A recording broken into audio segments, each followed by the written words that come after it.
Good morning. ಎಲ್ಲರೂ ನಿಂತ್ಕೋಣ. ಕೀರ್ತನೆಗಳು 9ಕ್ಕೆ ನಮ್ಮ ಜೊತೆ ನಿಂತ್ಕೋಣ.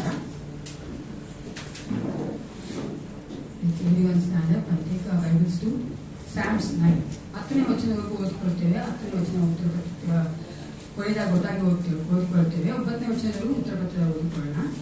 Till 9th verse we are going to read responsibly. 10th verse we are going to read together. Psalms 9. ಮೊದಲನೇ ವಚನ ನಾನು ಬಲಗಡೆ ಓದಬೇಕಾದ್ರೆ, ಎರಡನೇ ವಚನ ನಾನು ಎಡಗಡೆ ಓದಬೇಕು. ಅದೇ ಕೊನೆಯದಾಗಿ ನಾವು 10ನೇ ವಚನ ಒಟ್ಟಾಗಿ ಓದಿಕೊಳ್ಳುವರಾಗಿದ್ದೇವೆ. ಕೀರ್ತನೆಗಳು 9:1 ನಾನು ಬಲಗಡೆ ಓದಕ್ಕೆ ಪ್ರಾರಂಭಿಸಿ.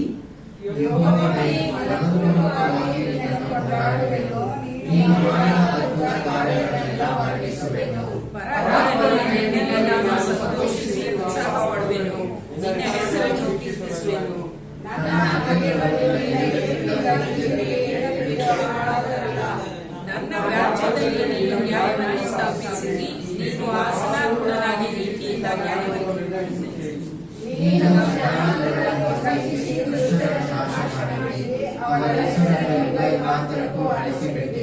ಶತ್ರುಗಳು ನಿಶ್ಚಯವಾದರೂ ನೀನು ಕೆಡವಿಸಿದ ಅವರ ಕೋಟೆಗಳು ಸಂಪೂರ್ಣವಾಗಿ ಅವರ ಇಲ್ಲವಾಯಿತು.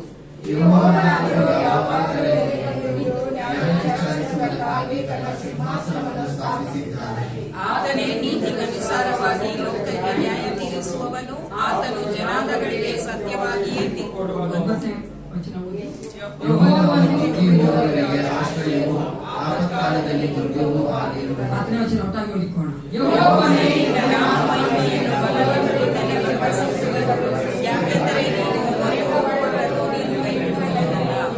ನಿನ್ನ ನಾಮ ಮಹಿಮೆಯನ್ನು ಬಲ್ಲವರು, ನಿನ್ನಲ್ಲಿ ಭರವಸೆಯಿಡುವರು. ನಮಗೆ ಆತನ ನಾಮದ ಕುರಿತಾಗಿ ಚೆನ್ನಾಗಿ ಗೊತ್ತು ಅಲ್ವಾ ಪ್ರಿಯರೇ? ಯೇಸು ಎಂಬ ನಾಮದಲ್ಲಿ ನಮ್ಗೆಲ್ಲವೂ ಆಗುವಂತದ್ದು. ದೇವರು ಕೊಟ್ಟಿರುವಂತ ನಾಮ ಯೇಸು ಎಂಬುದು. ಭೂಮಿ ಆಕಾಶಗಳಲ್ಲಿ, ಭೂಮಿಯ ಕೆಳಗಡೆ ಆಗಲಿ, ಆಕಾಶದ ಮೇಲಾಗಲಿ, ಎಲ್ಲರಲ್ಲಿಯೂ ಇರುವಂತಹ ಒಂದೇ ಒಂದು ನಾಮ, ಅದು ಯೇಸು ಎಂಬ ನಾಮ. ಆ ನಾಮದಲ್ಲೇ ನಮಗೆಲ್ಲವನ್ನು ದೇವರು ಒದಗಿಸಿಕೊಡುವ ಆತನಾಗಿದ್ದಾನೆ. ಎಲ್ಲಕ್ಕಿಂತ ಮುಖ್ಯವಾಗಿ ನಾವು ಆ ನಾಮದಲ್ಲೇ ಪರಲೋಕಕ್ಕೆ ಹೋಗಬೇಕಾಗುವುದು. ಹಾಲೆಲೂಯಾ. ಅದಕ್ಕೋಸ್ಕರವಾಗಿ ಆ ನಾಮ ಕೊಂಡಾಡುವುದಕ್ಕಾಗಿ ಬಂದಿದ್ದೇವೆ. ಆ ನಾಮದಲ್ಲಿ ನಾವು ಸೇರಿ ಬಂದಿದ್ದೇವೆ. ಎಲ್ಲರ ಕಣ್ಣುಗಳನ್ನು ಮುಚ್ಚಿಕೊಂಡವರಾಗಿ ಈ ಒಂದು ಆರಾಧನೆಯಲ್ಲಿ ಏಸಪ್ಪ ನಾನು ನಡೆಸಿಕೊಡುವಂತ ಪ್ರಾರ್ಥನೆ ಮಾಡಿಕೊಳ್ಳೋಣ. ನಿನ್ನ ನಾಮವ ಮಾತ್ರ ನಾನು ಅರ್ಥ ಮಾಡಿಕೊಂಡವರಾಗಿ ನಿನ್ನ ನಾಮವನ್ನು ನಾನು ಕೊಂಡಾಡುವಂತೆ ಪೂರ್ಣ ಹೃದಯದಿಂದ, ಪೂರ್ಣ ಮನಸ್ಸಿನಿಂದ, ಪೂರ್ಣ ಬಲದಿಂದ ನಾನು ನಿಮ್ಮನ್ನು ಆರಾಧಿಸುವಂತೆ ನನಗೆ ಬಲ ಕೊಡಿ ಏಸಪ್ಪ ಅಂತ ಪ್ರಾರ್ಥನೆ ಮಾಡಿಕೊಳ್ಳೋಣ. ಹಾಲೆಲೂಯಾ. ಪರಿಶುದ್ಧನೇ ಅಪ್ಪ ಪಿತನೇ, ನಿನಗೆ ಸ್ತೋತ್ರ ಉಂಟಾಗಲಿ ರಾಜ. ರಾತ್ರಿಯೆಲ್ಲ ನಮ್ಮ ಕರ್ತನೆ ಆತ್ಮ ಶರೀರ ಪ್ರಾಣವನ್ನು ಕಾಯ್ದಂತ ದೇವರಿಗೆ ಒಬ್ಬನೇ ಆಗಿದ್ದಿ ಕರ್ತನೆ. ಅಪ್ಪ ನಾವು ಈ ಸಂವಿಧಾನಕ್ಕೆ ನಮ್ಮ ಕರ್ತನೆ ಇನ್ನು ನಮ್ಮನ್ನು ಕರೆದಿದ್ದೆ, ಅದಕ್ಕಾಗಿ ನಿನಗೆ ಸ್ತೋತ್ರ ಉಂಟಾಗಲಿ. ಒಂದು ವಿಶೇಷವಾದ ಸಮಯದಲ್ಲಿ ಆರಾಧನೆ ಮೊದಲುಗೊಂಡು ಕೊನೆಯವರೆಗೂ ನಿನ್ನ ಹಸ್ತದಲ್ಲಿ ನಾವು ಒಪ್ಪಿಸಿಕೊಡುತ್ತೇವೆ. ನೀನು ನಮ್ಮನ್ನು ನಡೆಸಿಕೊಡು ಕರ್ತನೆ ರಾಜ. ನಿನ್ನ ಇಷ್ಟಾನುಸಾರವಾಗಿ ನಮ್ಮ ನಡೆಸು ರಾಜ. ನಮ್ಮನ್ನು ಆಳ್ವಿಕೆ ಮಾಡಬೇಕೆ ನಾವು ಒಪ್ಪಿಸಿಕೊಡುತ್ತೇವೆ. ನಿನ್ನ ಪ್ರಸನ್ನತೆ ನಮ್ಮ ತುಂಬಿಸು ಕರ್ತ. ನಾವು ಬರಿದಾಗಿ ಬಂದಿದ್ದೇವೆ ಸ್ವಲ್ಪ ನಾವು ಸಂತೋಷವಾಗಿ ಹಿಂದಿರುಗಿ ಹೋಗುವಂತೆ, ನಿನ್ನ ಒಂದು ಕರ್ತನೆ ನಾಮದ ಕರ್ತನೆ ಮಹಿಮೆಗೋಸ್ಕರ ಜೀವಿಸುವಂತೆ ಕಾರ್ಯ ಮಾಡು. ಯೇಸು ಕ್ರಿಸ್ತನ ನಾಮದಲ್ಲಿ ಪ್ರಾರ್ಥಿಸುತ್ತೇನೆ. ಒಳ್ಳೆಯ ಬಿಡ್ತೇನೆ.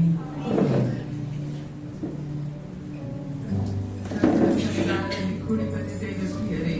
ಕರ್ತನ ಸನ್ನಿಧಾನದಲ್ಲಿ ಸಂಪೂರ್ಣ ಸಮಾಧಾನವು, ಸಂತೃಪ್ತಿಯು, ಸಂತೋಷವು ನಮಗೆ ದೊರಕುವಂತದಾಗಿದೆ. ಲೋಕದಲ್ಲಿ ದೊರಕುವಂತ ಸಮಾಧಾನ ಸಂತೋಷವಲ್ಲ. ಕರ್ತನಲ್ಲಿರುವ ಸಂತೋಷವು ಕಷ್ಟ ಕಾಲದಲ್ಲೂ ಸಂತೋಷ, ಶೋಧನೆಗಳು ಬಂದಾಗಲೂ ನಮಗೆ ಸಮಾಧಾನ, ಧೈರ್ಯವನ್ನು ಕೊಡುವ ಒಂದು ಆತ್ಮನು ನಮ್ಮಲ್ಲಿರುವಂತಹ ದೇವನಾಗಿದ್ದಾನೆ. ಆತನ ಸನ್ನಿಧಾನದಲ್ಲಿ ಬಂದಿರುವಂತ ನಾವು ನಮ್ಮ ಹೃದಯಗಳನ್ನು ತೆರೆದು ಆತನ ಒಂದು ಆಲೋಚನೆಗಳಿಗಾಗಿ ನಾವು ಕೇಳಿಕೊಳ್ಳೋಣ. ಕರ್ತನೇ, ಪವಿತ್ರಾತ್ಮನೇ, ನಿನ್ನ ಆಲೋಚನೆಗಳನ್ನು ನಮಗೆ ತಿಳಿಸು. ಯಾರ ದೇವರ ಹೃದಯವನ್ನು ನಮಗೆ ತಿಳಿಸು. ನಾವು ಆತನನ್ನು ಆರಾಧಿಸುವ ವಿಧವನ್ನು ಕಲಿಸಿಕೊಡು ಎಂದು ನಾವು ಪವಿತ್ರಾತ್ಮನನ್ನು ಬೇಡಿಕೊಳ್ಳೋಣ ಪ್ರಿಯರೇ. ಆತನು ಬಂದು ನಾವು ನಡೆಯಬೇಕಾದ ಮಾರ್ಗವನ್ನು ಹೇಳುವಾಗ ನಮ್ಮ ಕಾಲು ಎಡಕ್ಕಾಗಲಿ ಬಲಕ್ಕಾಗಲಿ ಹೋಗದ ಹಾಗೆ, ನಮ್ಮ ಕರ್ತನನ್ನೇ ಹಿಂಬಾಲಿಸುವ ಹಾಗೆ ಅವು ನಮ್ಮನ್ನು ದೃಢಪಡಿಸುವಂತದ್ದಾಗಿದೆ. ಪವಿತ್ರಾತ್ಮನನ್ನು ನಮ್ಮ ಸನ್ನಿಧಾನದಲ್ಲಿ ನಾವು ಆಹ್ವಾನಿಸುವರಾಗಿ ಬನ್ನಿ ಪವಿತ್ರಾತ್ಮರೇ, ನಿನ್ನ ಪ್ರಸನ್ನತೆಯನ್ನು ಬಯಸುವೆನೆಂದು ಹಾಡುತ್ತಾ ನಮ್ಮ ಹೃದಯಗಳನ್ನು ಕರ್ತನ ಕಡೆಗೆ ನೋಡೋಣ.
Hallelujah, Cristo.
ಕೊಟ್ಟಂತ ದೇವರಿಗೆ ಸ್ತೋತ್ರ. ರಕ್ಷಣೆಯನ್ನು ನಮಗೆ ತಿಳಿಸಿಕೊಟ್ಟಂತ ಪವಿತ್ರಾತ್ಮನಿಗೆ ನಾವು ಸ್ತೋತ್ರವನ್ನು ಮಾಡೋಣ. ನಮ್ಮನ್ನು ಲೋಕದಿಂದ ಕರೆದು ಇಲ್ಲಿ ನಿಲ್ಲಿಸಿದ್ದಾರಲ್ಲ, ಸ್ತೋತ್ರ. ಕರ್ತನೇ, ನೀನು ನಮ್ಮನ್ನು ಕರ್ತನೆ ಕರೆದಿದೆಯಲ್ಲ, ಹೆಸರಿಡಿದು ಕರೆದು ಇಲ್ಲಿ ನಮ್ಮನ್ನು ನಿಲ್ಲಿಸಿದ್ದಕ್ಕಾಗಿ ನಿನಗೆ ಸ್ತೋತ್ರ. ಇರಬೇಕಾದ ಎಷ್ಟೋ ಸ್ಥಳಗಳಲ್ಲಿ ಕರ್ತನೆ ನಮ್ಮನ್ನು ಆರಿಸಿಕೊಂಡು ನಿನ್ನ ಆಲಯದಲ್ಲಿ ಇರಿಸಿದ್ದೆ, ಅದಕ್ಕಾಗಿ ನಿನಗೆ ಕೋಟಿ ಸ್ತೋತ್ರ. ನಿನ್ನ ಆಲಯದಲ್ಲಿ ಕಳೆಯುವಂತ ಒಂದು ದಿನವು ಕರ್ತನೆ ಲೋಕದಲ್ಲಿ ಕಳೆಯುವಂತ ಸಹಸ್ರಾರು ದಿನಗಳಿಗಿಂತ ಎಷ್ಟೋ ಉತ್ತಮವಾಗಿವೆ. ಸ್ತೋತ್ರ. ಪವಿತ್ರಾತ್ಮನೇ, ನಮ್ಮ ಮನದಲ್ಲಿರುವುದಕ್ಕಾಗಿ ಸ್ತೋತ್ರ. ಪವಿತ್ರಾತ್ಮನೇ, ಕರ್ತನೆ ನಮ್ಮ ಆರಾಧನೆಯನ್ನು ಸ್ವೀಕರಿಸುವುದಕ್ಕಾಗಿ ನಿನಗೆ ಸ್ತೋತ್ರ. ತಂದೆಯಾದ ದೇವರೇ ನಿನಗೆ ಸ್ತೋತ್ರ. ಪರಿಶುದ್ಧಾತ್ಮನೇ ನಿನಗೆ ಸ್ತೋತ್ರ. ಕರ್ತನೆ, ಜ್ಞಾನದ ಆತ್ಮನೇ ನಿನಗೆ ಸ್ತೋತ್ರ. ಕರ್ತನೆ, ಯೇಸುವೇ ನಮಗೋಸ್ಕರ ಕೊಟ್ಟ ರಕ್ಷಣೆಗಾಗಿ ಸ್ತೋತ್ರ. ಕೃಪೆಯಿಂದ ನಮ್ಮನ್ನು ಕರೆದುಕೊಂಡಕ್ಕಾಗಿ ನಿನಗೆ ಸ್ತೋತ್ರ.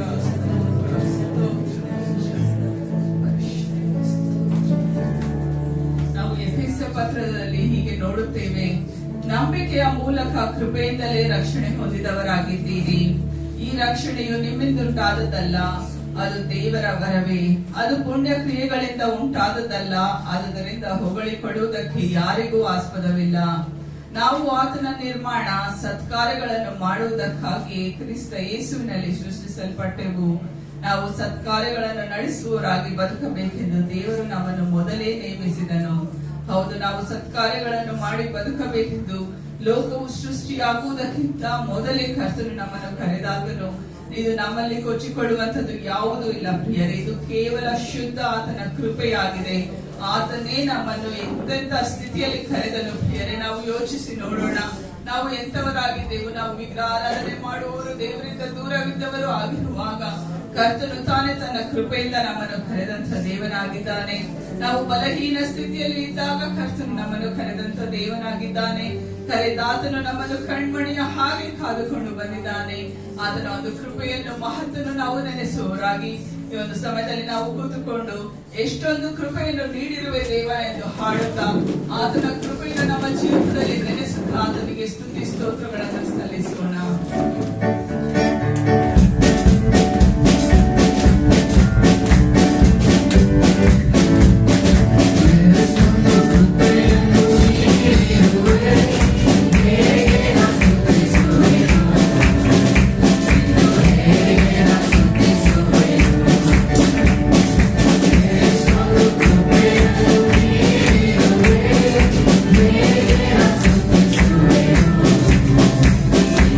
Yeah.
ನಮಗೋಸ್ಕರ ಸತ್ತು ನಮಗೆ ನಿತ್ಯ ಜೀವವನ್ನು ಕೊಟ್ಟದಲ್ಲದೆ ಕರ್ತನು ಸತ್ತವರೊಳಗಿಂದ ಎದ್ದನು ಪ್ರಿಯರೇ. ಆತನು ಎದ್ದದರಲ್ಲಿಯೇ ನಮ್ಮ ಕ್ರೈಸ್ತತ್ವವು ನಿಜವೆಂದು ಅದು ಗೊತ್ತಾಗುತ್ತದೆ.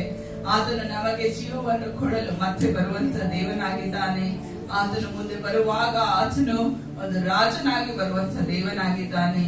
ನಾವು ಪ್ರಕಟಣೆಯಲ್ಲಿ ನೋಡುತ್ತೇವೆ 1ನೇ ಅಧ್ಯಾಯ 4ನೇ ವಚನದಿಂದ, ವರ್ತಮಾನ ಭೂತ ಭವಿಷ್ಯತ್ ಕಾಲದಲ್ಲಿರುವ ಆತನಿಂದ ಮತ್ತು ಆತನ ಸಿಂಹಾಸನದ ಮಂದಿರದ 7 ಆತ್ಮಗಳಿಂದ ಮತ್ತು ನಂಬತಕ್ಕ ಸಾಕ್ಷಿಯು ಸತ್ತವರೊಳಗಿಂದ ಮೊದಲು ಎದ್ದು ಬಂದವನು ಭೂರಾಜರ ಒಡೆಯನೂ ಆಗಿರುವ ಯೇಸು ಕ್ರಿಸ್ತನಿಂದ ನಿಮಗೆ ಕೃಪೆಯೂ ಶಾಂತಿಯೂ ಆಗಲಿ.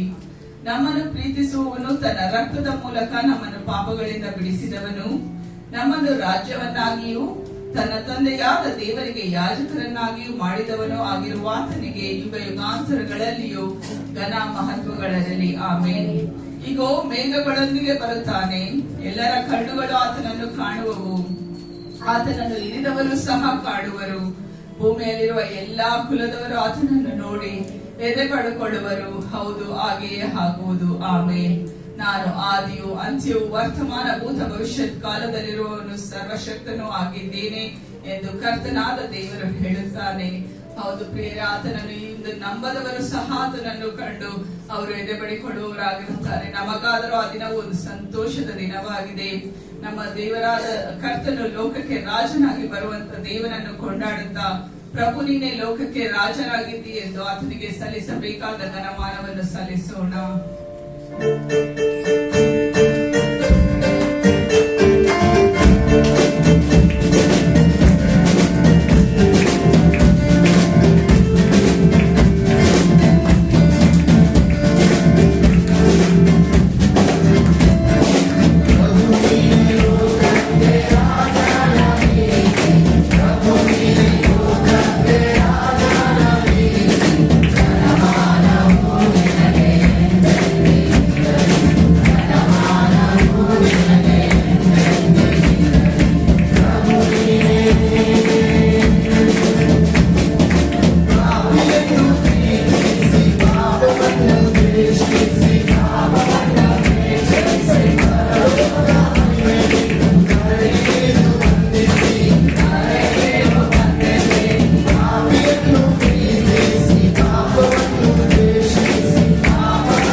ಕಾಣುತ್ತೇವೆ.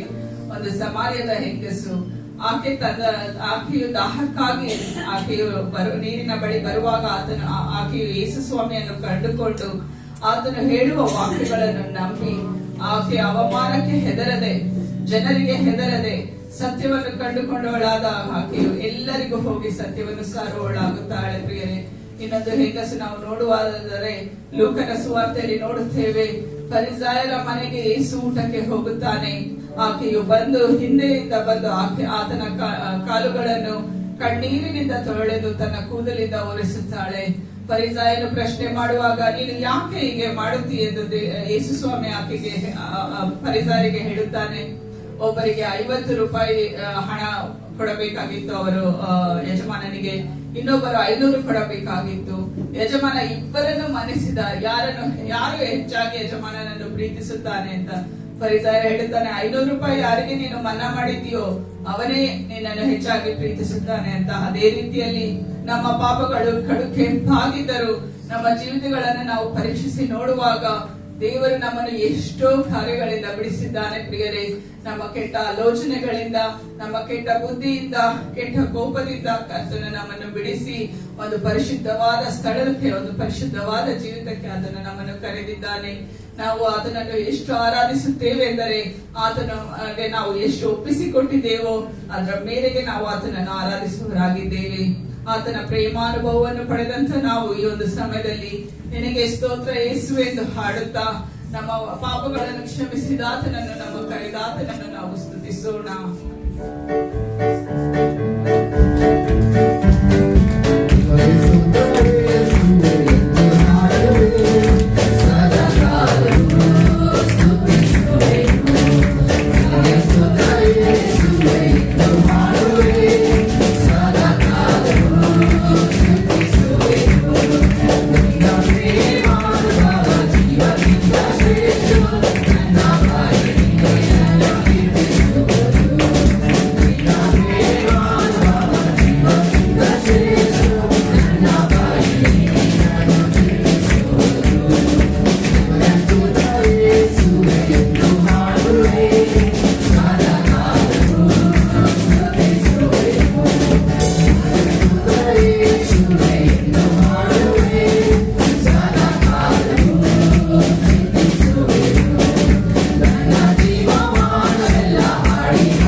ನಾವೆಲ್ಲರೂ ಒಂದು ಸಮಯದಲ್ಲಿ ಎದ್ದು ನಿಂತುಕೊಂಡು ಕರ್ತನು ನಮಗೆ ಮಾಡಿದಂತಹ ಉಪಕಾರಗಳನ್ನು ನೆನೆಸುವರಾಗಿ, ಕರ್ತನ ಮಹತ್ತನ್ನು ನೆನೆಸುವವರಾಗಿ, ನಮ್ಮನ್ನು ಕರೆದಾತನು ನಂಬಿಗಸ್ತನು ನೀತಿವಂತನು ಪ್ರೀತಿ ಸ್ವರೂಪನು ರಾಜಾದಿರಾಜನನ್ನು ನೆನೆಸುವವರಾಗಿ ನಾವು ಸ್ತೋತ್ರಗಳೊಂದಿಗೆ ಆತನ ಸನ್ನಿಧಾನದಲ್ಲಿ ಬರೋಣ. ಏಕೆಂದರೆ ಪ್ರಿಯರೇ, ನಮ್ಮ ದೇವರ ರೀತಿಯಲ್ಲಿ ಯಾರೂ ಇಲ್ಲ ಪ್ರಿಯರೇ. ಆತನು ನಮ್ಮನ್ನು ಹುಡುಕಿಕೊಂಡು ಬಂದಂತ ದೇವನಾಗಿದ್ದಾನೆ. ಆತನು ನಮ್ಮನ್ನು ಮೊದಲು ಪ್ರೀತಿಸಿದರಿಂದಲೇ ಪ್ರೀತಿಯು ಎಂಥದ್ದು ಎಂದು ನಾವು ತಿಳಿದುಕೊಂಡಿದ್ದೇವೆ ಪ್ರಿಯರೇ. ಆ ರೀತಿಯಾದಂತ ದೇವನನ್ನು ನಾವು ಎಲ್ಲಿಗೋ ಲೋಕದಲ್ಲಿ ಕಳೆದು ಹೋಗದ ಆತನು ನಮ್ಮನ್ನು ಒಂದು ಗುಂಪಾಗಿ ಒಂದು ಹಿಂಡಾಗಿ ಆತನು ನಮ್ಮನ್ನು ಸೇರಿಸಿದ್ದಕ್ಕಾಗಿ ಆತನಿಗೆ ನಾವು ಸ್ತೋತ್ರವನ್ನು ಸಲ್ಲಿಸುತ್ತಾ ಅಂತ ಒಳ್ಳೆ ದೇವರನ್ನು ಕೊಂಡಾಡುತ್ತಾ, ನಿನ್ನ ಹಾಗೆ ಯಾರುಂಟು ಒಳ್ಳೆಯದನ್ನೇ ಮಾಡಲಿ, ಏಕೆಂದ್ರೆ ನಮ್ಮ ದೇವರು ಯಾವಾಗಲೂ ಒಳ್ಳೆಯದನ್ನೇ ಮಾಡುವಂತ ದೇವನಾಗಿದ್ದಾನೆ. ಆತನಿಗೆ ಕೆಟ್ಟದ್ದು ಮಾಡಲು ಅಸಾಧ್ಯ ಪ್ರಿಯರೇ. ಆತನು ಒಳ್ಳೆಯ ದೇವನಾಗಿದ್ದಾನೆ. ಸದಾ ಕಾಲವೂ ನಮ್ಮ ಕಡೆಗೆ ಒಳ್ಳೆಯದನ್ನೇ ಮಾಡುತ್ತಾನೆ ಅಂತ ದೇವನಲ್ಲಿ ಹಾಡಿನ ಮೂಲಕ ನಾವು ನಮ್ಮ ಹೃದಯಗಳನ್ನು ತೆರೆದು ಕೈಗಳನ್ನೆತ್ತಿ ನಾವು ಆತನನ್ನು ಆರಾಧಿಸೋಣ. ನಿನ್ನ ಹಾಗೆ ಯಾರು ಒಳ್ಳೆಯನ್ನೇ ಮಾಡುವೆ, ನಿನ್ನನ್ನೇ ನಂಬುವೆ ನನ್ನ ದೇವಾ. ನಿನ್ನ ಹಾಗೆ ಯಾರು ಒಳ್ಳೆಯನ್ನೇ ಮಾಡುವೆ, ನಿನ್ನನ್ನೇ ನಂಬುವೆ ನನ್ನ ದೇವಾ.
ನಮ್ಮ ತಂದೆಯಾದ ದೇವರು ಒಳ್ಳೆಯವನಾಗಿದ್ದಾನೆ. ದೇವರು ಒಳ್ಳೆಯವನಾಗಿದ್ದಾನೆ. ಆತನಲ್ಲಿ ನಿರೀಕ್ಷೆಯ ಬದಲಾಗುವ ಯಾವುದೇ ಸಮಸ್ಯೆಗಳಿಲ್ಲ. ಆತನಲ್ಲಿ ಜೀವವಿದ್ದಾರೆ. ಒಳ್ಳೆಯವನಾಗಿದ್ದಾನೆ. ನೀನು ಒಳ್ಳೆಯವನಾಗಿದ್ದಾನೆ.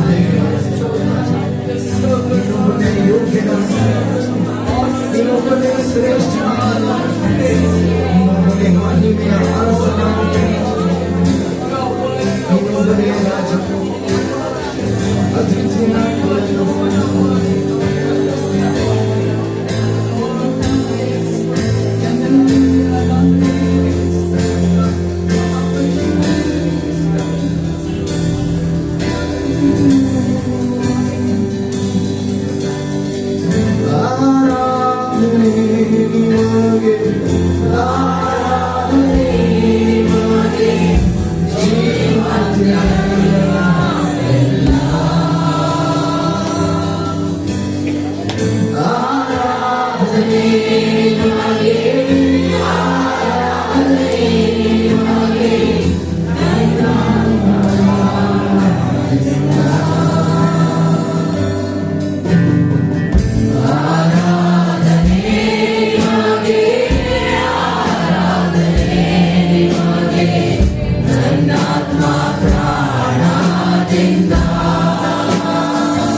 Yeah.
ಒಳ್ಳೆಯ ಕುರುಬನು ನೀನಾಗಿದ್ದೆ, ಕಷ್ಟದ ದಿನದಲ್ಲಿ ನಮ್ಮ ಪರಿಹಾರಕನು ನೀನಾಗಿದೆ. ಅದಕ್ಕಾಗಿ ನಿನಗೆ ಸ್ತೋತ್ರ.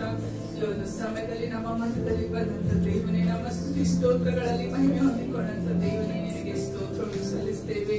ಈ ಒಂದು ಸಮಯದಲ್ಲಿ ಕರ್ತರ ಭೋಜನಕ್ಕೆ ನಮ್ಮನ್ನು ಕರೆದುಕೊಂಡು ಬಂದಂತ ದೇವನೇ, ಅದರಲ್ಲಿ ಪಾಲುಗಾರರಾಗುವುದಕ್ಕೆ ಯೋಗ್ಯರನ್ನಾಗಿ ನಮ್ಮನ್ನು ಮಾಡಿದಂತ ದೇವನೇ, ನಿನಗೆ ಸ್ತೋತ್ರವನ್ನು ಸಲ್ಲಿಸ್ತೇವೆ.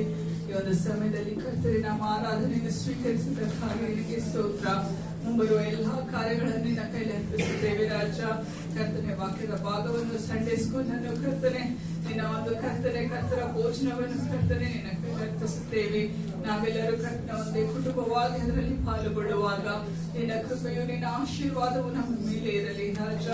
ಕರ್ತನೆ ನೀನೇ ಕರ್ತನೆ ಎಲ್ಲಾ ಕರ್ತನೆ ಮುಂಬರುವ ಕಾರ್ಯಗಳನ್ನು ನಡೆಸಿಕೊಂಡು ಬಂದು ನಮ್ಮ ಜೀವಿತಗಳನ್ನು ಕರ್ತನೆ ನಿನಗೆ ಸಮರ್ಪಿಸಿಕೊಳ್ಳುತ್ತೇವೆ. ನೀನು ಅದನ್ನು ತೆಗೆದುಕೊಂಡು ನಿನ್ನ ನಾಮದ ಮಹಿಮೆಗಾಗಿ ನೀನು ಉಪಯೋಗಿಸಿಕೊಳ್ಳಬೇಕೆಂದು ನಮ್ಮ ಪ್ರಾರ್ಥನೆಯನ್ನು ಯೇಸು ಕ್ರಿಸ್ತನ ಹೆಸರಿನಲ್ಲಿ ಬೇಡಿಕೊಳ್ಳುತ್ತೇವೆ ತಂದೆಯೇ.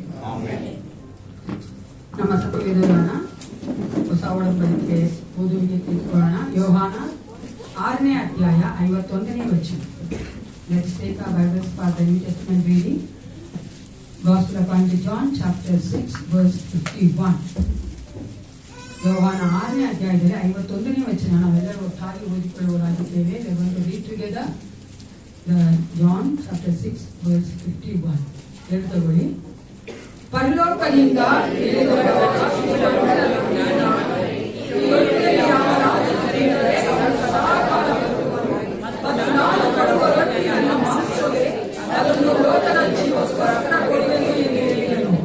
ದೇವರಿ ವಾಕ್ಯಾನುಸಾರವನ್ನು ಆಶೀರ್ವದಿಸಿ ಎಲ್ಲರೂ ಕೂತ್ಕೊಂಡವರಾಗಿ ಸಂಡೇ ಸ್ಕೂಲ್ ಮಕ್ಕಳು ಸಂಡೇ ಸ್ಕೂಲ್ ಹೋಗಬೇಕಾಗಿ ವಾಕ್ಯ ನೀವು ಕಟ್ಟಿದ್ದೀವಿ ಸಮಯ.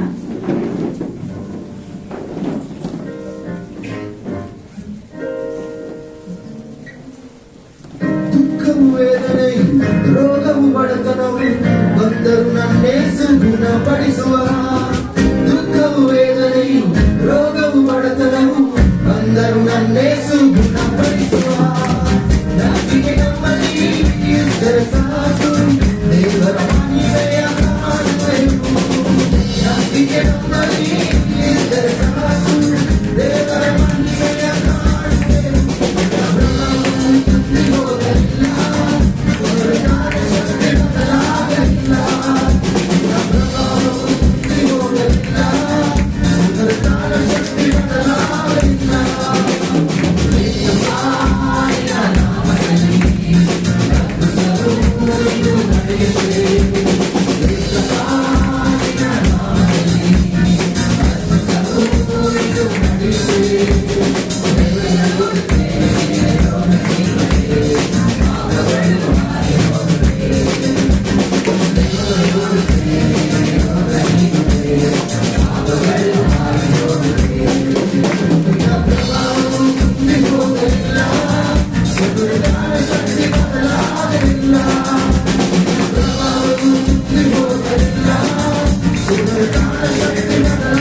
ನಮಗೆ ಜೀವ ಕೊಟ್ಟಂತ ಯೇಸು ಕ್ರಿಸ್ತನ ನಾಮದಲ್ಲಿ ನಮ್ಮೆಲ್ಲರನ್ನ ಸ್ವಾಗತ ಮಾಡುವರಾಗಿದ್ದೇವೆ.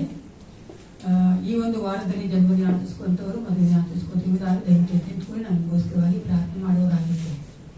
If anyone is going to celebrate birthdays and marriage day, we stand up and pray. Sunil Lokesh wedding, ಲಿಡಿಯಾದು ಬರ್ತಡೇ ವೆಡ್ಡಿಂಗ್, ರೇಷ್ಮಾ ಸಾರಿ ನಮ್ಮ ಪ್ರಾರ್ಥನೆ ಮಾಡಿಕೊಳ್ಳ. ಪರಿಶುದ್ಧನೇ ಅಪ್ಪ ಪಿತನೇ, ನಮ್ಮನ್ನು ಎಷ್ಟು ಹೆಚ್ಚಾಗಿ ಪ್ರೀತಿ ಮಾಡಿ ಸಂವಿಧಾನ ಕರ್ಕೊಂಡ್ ಬಂದಿದ್ದಿ ಕರ್ತ. ಅಪ್ಪ ನಾವು ನಿನ್ನ ಮುಂದೆ ನಿಲ್ಲನೇ ಕರ್ತನೆ, ಅರ್ಹರಲ್ಲ ಕರ್ತ, ಯೋಗ್ಯರಲ್ಲ, ಆದರೂ ನಮಗೆ ನೀನು ಯೋಗ್ಯತೆಯನ್ನು ಕೊಟ್ಟು ದೇವಾನ ಭಾಗದಲ್ಲಿ ನಾವು ನಿನ್ನ ಆರಾಧಿಸುವಂತೆ ಕೃಪೆ ಕೊಟ್ಟಿದ್ದೆ. ಅದಕ್ಕಾಗಿ ನಿಮಗೆ ಸ್ತೋತ್ರ ದೇವ. ವಿಶೇಷವಾದ ಸಮಯದಲ್ಲಿ ಏಸಪ್ಪ ರಾಜ ನಿನ್ನ ಮುಂಭಾಗದಲ್ಲಿ ನಿಂತಿರುವಂತ ಕರ್ತ ಅಪ್ಪ ಏಸಪ್ಪ, ನಿನ್ನ ಮಕ್ಕಳಾದ ಕರ್ತನೆ ರೇಷ್ಮಾನ ಸೂರಜ ನಿಮ್ಗೆ ಒಪ್ಪಿಸಿಕೊಡುತ್ತೇನೆ. ಆ ಮಕ್ಕಳ ನೀನು ಒಂದು ಮಾಡಿದ್ದಿ ದಂಪತಿಗಳ ಕರೆದಿದ್ದಿ, ಅದು ನಿನ್ನ ಆಲೋಚನೆ ಉಚಿತವಾಗಿದೆ. ಅದಕ್ಕಾಗಿ ನಿಮಗೆ ಸ್ತೋತ್ರ ಏಸಪ್ಪ. ಆ ಮಕ್ಕಳನ್ನ ಆಶೀರ್ವದಿಸು. ದಂಪತಿಗಳಾಗಿ ಇನ್ನೂ ಹೆಚ್ಚಾಗಿ ಆ ಮಕ್ಕಳು ಏನೆಲ್ಲ ಕಠಿಣ ಮಹಿಮೆಗೋಸ್ಕರವಾಗಿ ಮಾಡಬೇಕಾಗಿದೆಯೋ ಅದನ್ನು ಮಾಡುವಂತೆ ಕಾರ್ಯ ಮಾಡು ಅಪ್ಪ. ಅವರಿಬ್ಬರನ್ನು ನೀನು ಕರ್ತನೆ ಪ್ರೀತಿಯಿಂದ ಬಂಧಿಸಬೇಕೆಂದು ನಾನು ಬೇಡುತ್ತೇನೆ. ಆ ಮಕ್ಕಳಿಗೆ ಬೇಕಾದ ಒಳ್ಳೆ ಆರೋಗ್ಯ ಕೊಡು, ನಿನ್ನ ಆಲೋಚನೆ ಕೊಡು ಅಪ್ಪ. ಹೌದು ರಾಜ, ನೀನು ಆ ಮಕ್ಕಳ ಮಧ್ಯೆ ಮಹಿಮೆ ಹೊಂದಿಕೊಳ್ಳಬೇಕೆಂದು ನಾನು ಮುಗಿಸಿಕೊಳ್ಳುತ್ತೇನೆ. ಇಬ್ಬರು ಕುಟುಂಬದಲ್ಲಿ ಏಸಪ್ಪ, ಹೌದು ರಾಜ, ನೀನು ಕಾರ್ಯಗಳನ್ನ ಮಾಡಿ ಏಸಪ್ಪ. ಕರ್ತಾದಿ ಕರ್ತ ನೀನಾಗಿದ್ದೀರ, ಮಹಿಮೆ ಉಳ್ಳ ದೇವ ನೀನು ಏಸಪ್ಪ. ಅದೇ ಕರ್ತ ನಿನ್ನ ಮಗಾದ ಲಿಡಿಯಾ ನಿನಗೆ ಒಪ್ಪಿಸಿಕೊಡುತ್ತೇನೆ ಅಪ್ಪ. ಕಾಲ ವರ್ಷಕ್ಕಿಂತ ಈ ವರ್ಷ ಮಗಳಿನ ಅಧಿಕವಾಗಿ ನಿನ್ನ ಹತ್ತಿರಕ್ಕೆ ಕರ್ತನೆ ಹೌದು ರಾಜ ಬರುವಂತೆ ಜೀವಿಸುವಂತೆ ಕಾರ್ಯ ಮಾಡು. ಆ ಮಗಳ ಮೂಲಕವಾಗಿ ಅನೇಕರ ನೀನು ಕಟ್ಟುತ್ತಾ ಇದೆಯಾ, ಅದಕ್ಕಾಗಿ ನಿನಗೆ ಸ್ತೋತ್ರ. ಆ ಮಗಳು ಮಾಡುವಂತ ಕೆಲಸದಲ್ಲಿ ಅಪ್ಪ ನಾ ಮಹಿಮೆ ಆಗುವಂತೆ ಸ್ವಲ್ಪ ಅನೇಕರ ಕರ್ತನೆ ಜೀವಿತಗಳು ಕರ್ತನೆ ಸರಿ ಹೋಗುವಂತೆ ನೀ ಕಾರ್ಯ ಮಾಡು ದೇವ. ಅನೇಕರಿಗೆ ನಾನು ಕಂಡುಕೊಳ್ಳಬೇಕು ಏಸಪ್ಪ. ನಿನ್ನ ಮಗನ ಆಶೀರ್ವದಿಸು, ಅಭಿಷೇಕಿಸು, ಒಳ್ಳೆ ಆರೋಗ್ಯ ಕೊಡು ಏಸಪ್ಪ. ನೀನ ಮಗಳಿದ್ದು ಕರ್ತನೆ ಹೌದು ಏಸಪ್ಪ. ಬೇಕಾದಂತ ಎಲ್ಲ ಆತ್ಮಿಕ ಆಶೀರ್ವಾದವನ್ನ ಲೌಕಿಕ ಆಶೀರ್ವಾದವನ್ನ ಕೊಟ್ಟು ನಡೆಸಬೇಕೇನು ಒಪ್ಪಿಸಿಕೊಡುತ್ತೇನೆ ಅಪ್ಪ. ಲೋಕೇಶ್ವರಿಯನ್ನ ಸುನಿಯನಿಗೆ ಒಪ್ಪಿಸಿಕೊಡುತ್ತೇನೆ. ಆ ದಂಪತಿಗಳನ್ನ ಆಶೀರ್ವದಿಸು, ಅವ್ರು ಕೊಟ್ಟಿರುವಂತ ಇಬ್ಬರು ಮಕ್ಕಳನ್ನ ಆಶೀರ್ವದಿಸು ದೇವ. ಇಬ್ಬರು ಕರ್ತನೆ ನಿನ್ನಲ್ಲಿ ಬಲಗೊಂಡು ನಿಲ್ಲುವಂತೆ ಅಪ್ಪ. ಇನ್ನು ಅಧಿಕವಾಗಿ ಕರ್ತನೆ ಒಬ್ಬರು ಅರ್ಥ ಮಾಡಿಕೊಂಡು ಅಪ್ಪ ಏಸಪ್ಪ ಈ ಲೋಕದಲ್ಲಿ ಮಾದರಿಗಳಾಗಿ ಸಾಕ್ಷಿಗಳಾಗಿ ನಿಲ್ಲುವಂತೆ ಕಾರ್ಯ ಮಾಡು. ಇಬ್ಬರಿಗೂ ಬೇಕಾದ ಒಳ್ಳೆ ಆರೋಗ್ಯ ಕೊಡು. ಅದು ಮಾತ್ರವಲ್ಲ ಕರ್ತ ಅಪ್ಪ ಹೌದು ರಾಜ, ಸತೀಶ್ ಮಾಡುವಂತ ಪ್ರತಿಯೊಂದು ಕೈ ಕೆಲಸವನ್ನು ಆಶೀರ್ವದಿಸಿ ಎಲ್ಲದರಲ್ಲೂ ಆ ಮಗನ ಸಫಲನಾಗುವಂತೆ ಕಾರ್ಯ ಮಾಡಿ ಏಸಪ್ಪ. ಮಕ್ಕಳಿಗೆ ಒಳ್ಳೆ ಆರೋಗ್ಯ ದಯಪಾಲಿಸಿಕೊಟ್ಟು ನಡೆಸಿಕೊಡು. ಅದೇ ತರ ಕರ್ತನೆ ಒಂದು ರಾಜ್ಯಕ್ಕಾಗಿ ಅಪ್ಪ ನಿನ್ನ ಸಭೆಗಾಗಿ ಕೊಟ್ಟಿರುವಂತಹ ಈ ವರ್ಷ ಭಾಗಗಳನ್ನ ಕಾಣಿಕೆಗಳನ್ನ ಆಶೀರ್ವದಿಸಿ ಕರ್ತ ನಿನ್ನ ಮಹಿಮೆಗೋಸ್ಕರವಾಗಿ ಅದು ಉಪಯೋಗಿಸಲ್ಪಡುವಂತೆ ಕಾರ್ಯ ಮಾಡು ಕರ್ತ. ಹೌದು ರಾಜ, ಕೊಟ್ಟಿರುವಂತಹ ಪ್ರತಿಯೊಬ್ಬರು ನಿನ್ನಿಂದ ಆಶೀರ್ವಾದ ಹೊಂದಿಕೊಂಡು ಯಾವ ಕೊರತೆ ಇಲ್ಲದಂತೆ ಜೀವಿಸುವಂತೆ ಪ್ರತಿಯೊಬ್ಬರನ್ನ ಆಶೀರ್ವದಿಸಿ ಬಲಪಡಿಸಿ ನಡೆಸಬೇಕೆಂದು ಯೇಸು ಕ್ರಿಸ್ತನ ನಾಮದಲ್ಲಿ ಪ್ರಾರ್ಥಿಸುತ್ತೇನೆ. ಒಳ್ಳೆ ಪಿತನೇ, ಪ್ರೈಸ್ ದಿ ಲಾರ್ಡ್. ಶಕ್ತಿನೇ ಇಲ್ಲ.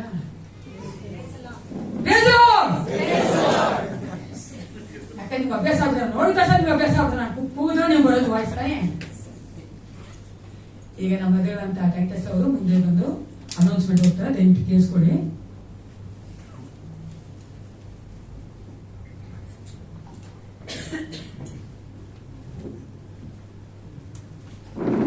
ಈ ವಾರದ ಪ್ರಕಟಣೆಗಳು.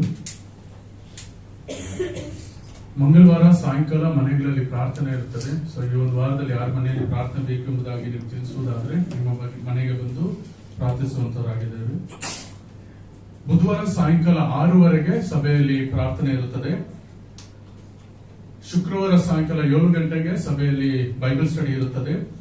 ಮತ್ತು ಶನಿವಾರ ಸಾಯಂಕಾಲ ಹಾಡಿನ ಅಭ್ಯಾಸ ಇರುತ್ತದೆ. ಹಾಡಿನ ತಂಡದವರು ಬಂದು ಸಿದ್ಧತೆ ಮಾಡ್ಕೊಳ್ಬೇಕಾಗಿ ಕೇಳ್ಕೊಂತಾನೆ. ಮತ್ತು ಬರುವ ಭಾನುವಾರ ಬೆಳಗಿನ ಜಾವ 8:00 ಸಭೆಯಲ್ಲಿ ಆರಾಧನೆ ಇರುತ್ತದೆ. ಮತ್ತು ವಿಶೇಷವಾದ ಪ್ರಕಟಣೆ, ಬರುವ ಶನಿವಾರ ಅದು 8ನೇ ತಾರೀಕು ಸಭೆಯಲ್ಲಿ ಬೆಳಿಗ್ಗೆ 10 ಗಂಟೆಯಿಂದ 1 ಗಂಟೆವರೆಗೂ ಫಾಸ್ಟಿಂಗ್ ಪ್ರೇಯರ್ ಇರುತ್ತದೆ. ಸೊ ಈ ಒಂದು ಉಪವಾಸದ ಒಂದು ಪ್ರಾರ್ಥನೆಯಲ್ಲಿ ಬರುವಂತ ಒಂದು ಶನಿವಾರ ತಾವೆಲ್ಲರೂ ಕೂಡಿ ಬರಬೇಕಾಗಿ ನಾನು ಪ್ರೀತಿಯಿಂದ ಕೇಳ್ಕೊಂತಾನೆ. ಮತ್ತು ಇವತ್ತು ಸಭೆಯಾದ ನಂತರ ಸಭಾಪಾಲನ ಸಮಿತಿ ಇರುತ್ತದೆ. ಸಭಾಪಾಲನ ಸಮಿತಿ ಎಲ್ಲ ಸದಸ್ಯರು ಇವತ್ತು ಸಭೆಯಾದ ನಂತರ ಇಲ್ಲಿ ಇರಬೇಕಾಗಿ ಕೇಳ್ಕೊತೀನಿ. ಮತ್ತು ಬರುವ ಭಾನುವಾರ ಸಭೆಯಾದ ನಂತರ ಮಹಿಳೆಯರ ಕೂಟ ಸಹ ಇರುತ್ತದೆ.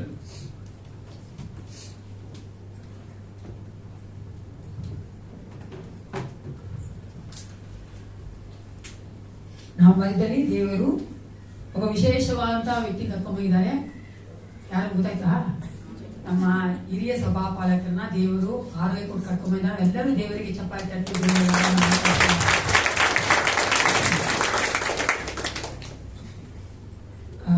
ಈಗ ನಾವು 2 ವಿಷಯಕ್ಕೆ ಪ್ರಾರ್ಥನೆ ಮಾಡುವವರಾಗಿದ್ದೇವೆ. ಅದಕ್ಕೆ ಮುಂಚಿತವಾಗಿ ಒಂದು ಎಲೆಕ್ಷನ್, ಜೂನ್ 4 ಎಲೆಕ್ಷನ್ಗೆ ರಿಸಲ್ಟ್ಸ್ ಇದೆ. ದೇವರು ತಾನೇ ಅದರಲ್ಲಿ ಕಾರ್ಯ ಮಾಡಬೇಕಾ ನಮ್ಮ ಒಂದು ಸತೀಶ್ ಬ್ರದರ್ ಅವರು ಅದಕ್ಕಾಗಿ ಪ್ರಾರ್ಥನೆ ಮಾಡಕ್ಕೆ ನಾವೆಲ್ಲರೂ ಸೇರಿ ಪ್ರಾರ್ಥನೆ ಮಾಡ್ಕೊಳ್ಳೋಣ.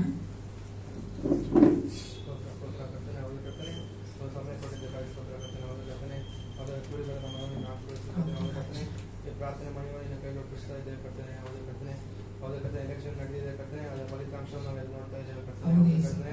ಅದು ಕೊಡುವಂತ ಫಲಿತಾಂಶ ಕರ್ತನೆ ನೀನೇ ಆಗಿದೆ. ಅದಕ್ಕಾಗಿ ಕರ್ತನೆ. ಹೌದು ಕರ್ತನೆ, ಯಾರಿಗೆ ಯಾವ ಅಧಿಕಾರ ಯಾವಾಗ ಕೊಡಬೇಕು ನಿನ್ನ ಕರ್ತನೆ. ಅಂತ ಸಮಯದಲ್ಲಿ ಕರ್ತನೆ ಅದಕ್ಕೆ ಯಾರ ಕೈ ಹೋಗಿ ಸೇರಬೇಕಾಗಿದೆ ಕರ್ತನೆ ಆಲೋಚನೆ ಮಾಡಿ ಕೊಡುವುದನ್ನಾಗಿದೆ. ಕರ್ತನೆ ಹೌದು ಕರ್ತನೆ, ಕ್ರೈಸ್ತರಿಗೆ ವಿರುದ್ಧವಾಗಿ ಬರುವಂತ ಯಾವ ಸರ್ಕಾರವು ಹೌದು ಕರ್ತನೆ, ಹೌದು ಕರ್ತನೆ, ಕ್ರೈಸ್ತರ ವಿರುದ್ಧವಾಗಿ ಬಂದರೂ ಪರವಾಗಿಲ್ಲ ಕರ್ತನೆ. ಹೌದು ಕರ್ತನೆ, ಸತ್ಯದಲ್ಲಿ ನೋಡ್ತೇವೆ ಇಸ್ರಾಯೇಲ್ ಅವರು ಕರ್ತನೆ ನಡ್ಕೊಂಡು ಬರಬೇಕಾದ್ರೆ ಅಕಲಾಗಿ ಬಂದ ಕೆಂಪು ಸಮುದ್ರವನ್ನು ಕರ್ತನೆ ವಿಭಾಗಿಸಿದಾತನು. ಹೌದು ಕರ್ತನೆ, ಸರ್ಕಾರವು ನಮಗೆ ವಿರುದ್ಧವಾಗಿ ಬಂದರೂ ಅದು ನಡೆಸುವಾತ ನೀನು ಹಾಕಿದೆ. ಅದಕ್ಕಾಗಿ ಕ್ರೈಸ್ತರ ವಿರುದ್ಧವಾಗಿ ಕರ್ತನೆ ಎಂತ ಕಾನೂನು ಬಂದರೂ ಕರ್ತನೆ ಪರವಾಗಿಲ್ಲ ಕರ್ತನೆ. ಹೌದು ಕರ್ತನೆ, ಎರಿಕೋ ಕೊಲೆಯನ್ನು ತಿಳಿಸಿದಾತನು ಕರ್ತನೆ ನನ್ನ ಪಕ್ಷ ಇದೆಯಾ ಕರ್ತನೆ, ನಾವು ಅದನ್ನು ಬೆಳೆಸುವಾಗ ಕೃಪೆ ಕೊಡುತ್ತೇವೆ. ಹೌದು ಕರ್ತನೆ, ಎಲೆಕ್ಷನ್ ಕರ್ತನೆ 4ನೇ ತಾರೀಕಿನ ಆಶೀರ್ವದಿಸುವ ಕರ್ತನೆ, ಫಲಿತಾಂಶವು ಕರ್ತನೆ ನೀನು ಕೊಡುತ್ತೀಯ. ಅದಕ್ಕಾಗಿ ಸ್ತೋತ್ರ ಕರ್ತನೆ, ನೀನು ಮಾಡುವ ಎಲ್ಲ ಮೇಲುಗಳಿಗಾಗಿ ಸ್ತೋತ್ರ. ಅದೇ ರೀತಿ ಕ್ರೈಸ್ತರಿಗೆ ಆಗಲೇಬಾರದು ಕರ್ತನೆ. ಅದಕ್ಕಾಗಿ ಸ್ತೋತ್ರ ಕರ್ತನೆ. ಈ ಎಲ್ಲ ಪ್ರಾರ್ಥನೆಯನ್ನು ಯೇಸುಕ್ರಿಸ್ತನ ಉದ್ದೇಶದಲ್ಲಿ ಕೈಗೊಂಡಿರುತ್ತದೆ. ಆಮೆನ್. ಅದೇ ರೀತಿಯಾಗಿ ನಮ್ಮ ಮಂಡಳಿಗೆ ಅಂದ್ರೆ ನಮ್ಮ ಸಭೆಗೆ ಸೇರಿರುವಂತ ಫಬೇಲಾ ಆಂಟಿ ಅವರಿಗೆ ಹುಷಾರಿಲ್ಲ, ಅವರು ರಿಕವರ್ ಆಗೋದಕ್ಕೋಸ್ಕರವಾಗಿ ಅದೇ ರೀತಿಯಾಗಿ ನಮ್ಮ ರೆವರೆಂಡ್ ಡಾಕ್ಟರ್ ನೋನ್ ರಾಜ್ ಅವರಿಗೆ ಕಣ್ಣಿನ ಆಪರೇಷನ್ ಆಗಿದೆ. ಅದು ಸಹ ಅವರು ಗುಣವಾಗಬೇಕು, ರಿಕವರಿ ಆಗಬೇಕು ಅಂತ ನಮ್ಮ ದೇವರಂತ ಆಶಾ ಸಿಸ್ಟರ್ ಅವರು ಇಬ್ಬರಿಗೋಸ್ಕರವಾಗಿ ದೇವರ ಆರೋಗ್ಯದಾಯಕನಾಗಿದ್ದು ಅವರ ನಮ್ಮ ಮಧ್ಯದಲ್ಲಿ ಕರ್ಕೊಂಡು ಬರುವಂತೆ ಪ್ರಾರ್ಥನೆ ಮಾಡ್ಕೊಂಡು ಹೇಳ್ಕೊಳ್ತೇನೆ.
ದೇವ್ರ ನಾವು ಪ್ರಾರ್ಥನೆ ಬೇಗ ಅಂತ ನಾನು ನಂಬುವವರಾಗಿದ್ದೇವೆ. ದೇವ್ರ ವಾಕ್ಯ ಹೇಳ್ತದೆ, ನಾವು ನಂಬಿ ಹೊಂದಿಕೊಂಡಿದ್ದೇವೆ ಅಂತ ನಾವು ಪ್ರಾರ್ಥನೆ ಮಾಡ್ಬೇಕಾದ್ರೆ ನಾವು ಅದನ್ನ ಹೊಂದಿಕೊಳ್ಳುವವರಾಗಿದ್ದೇವೆ.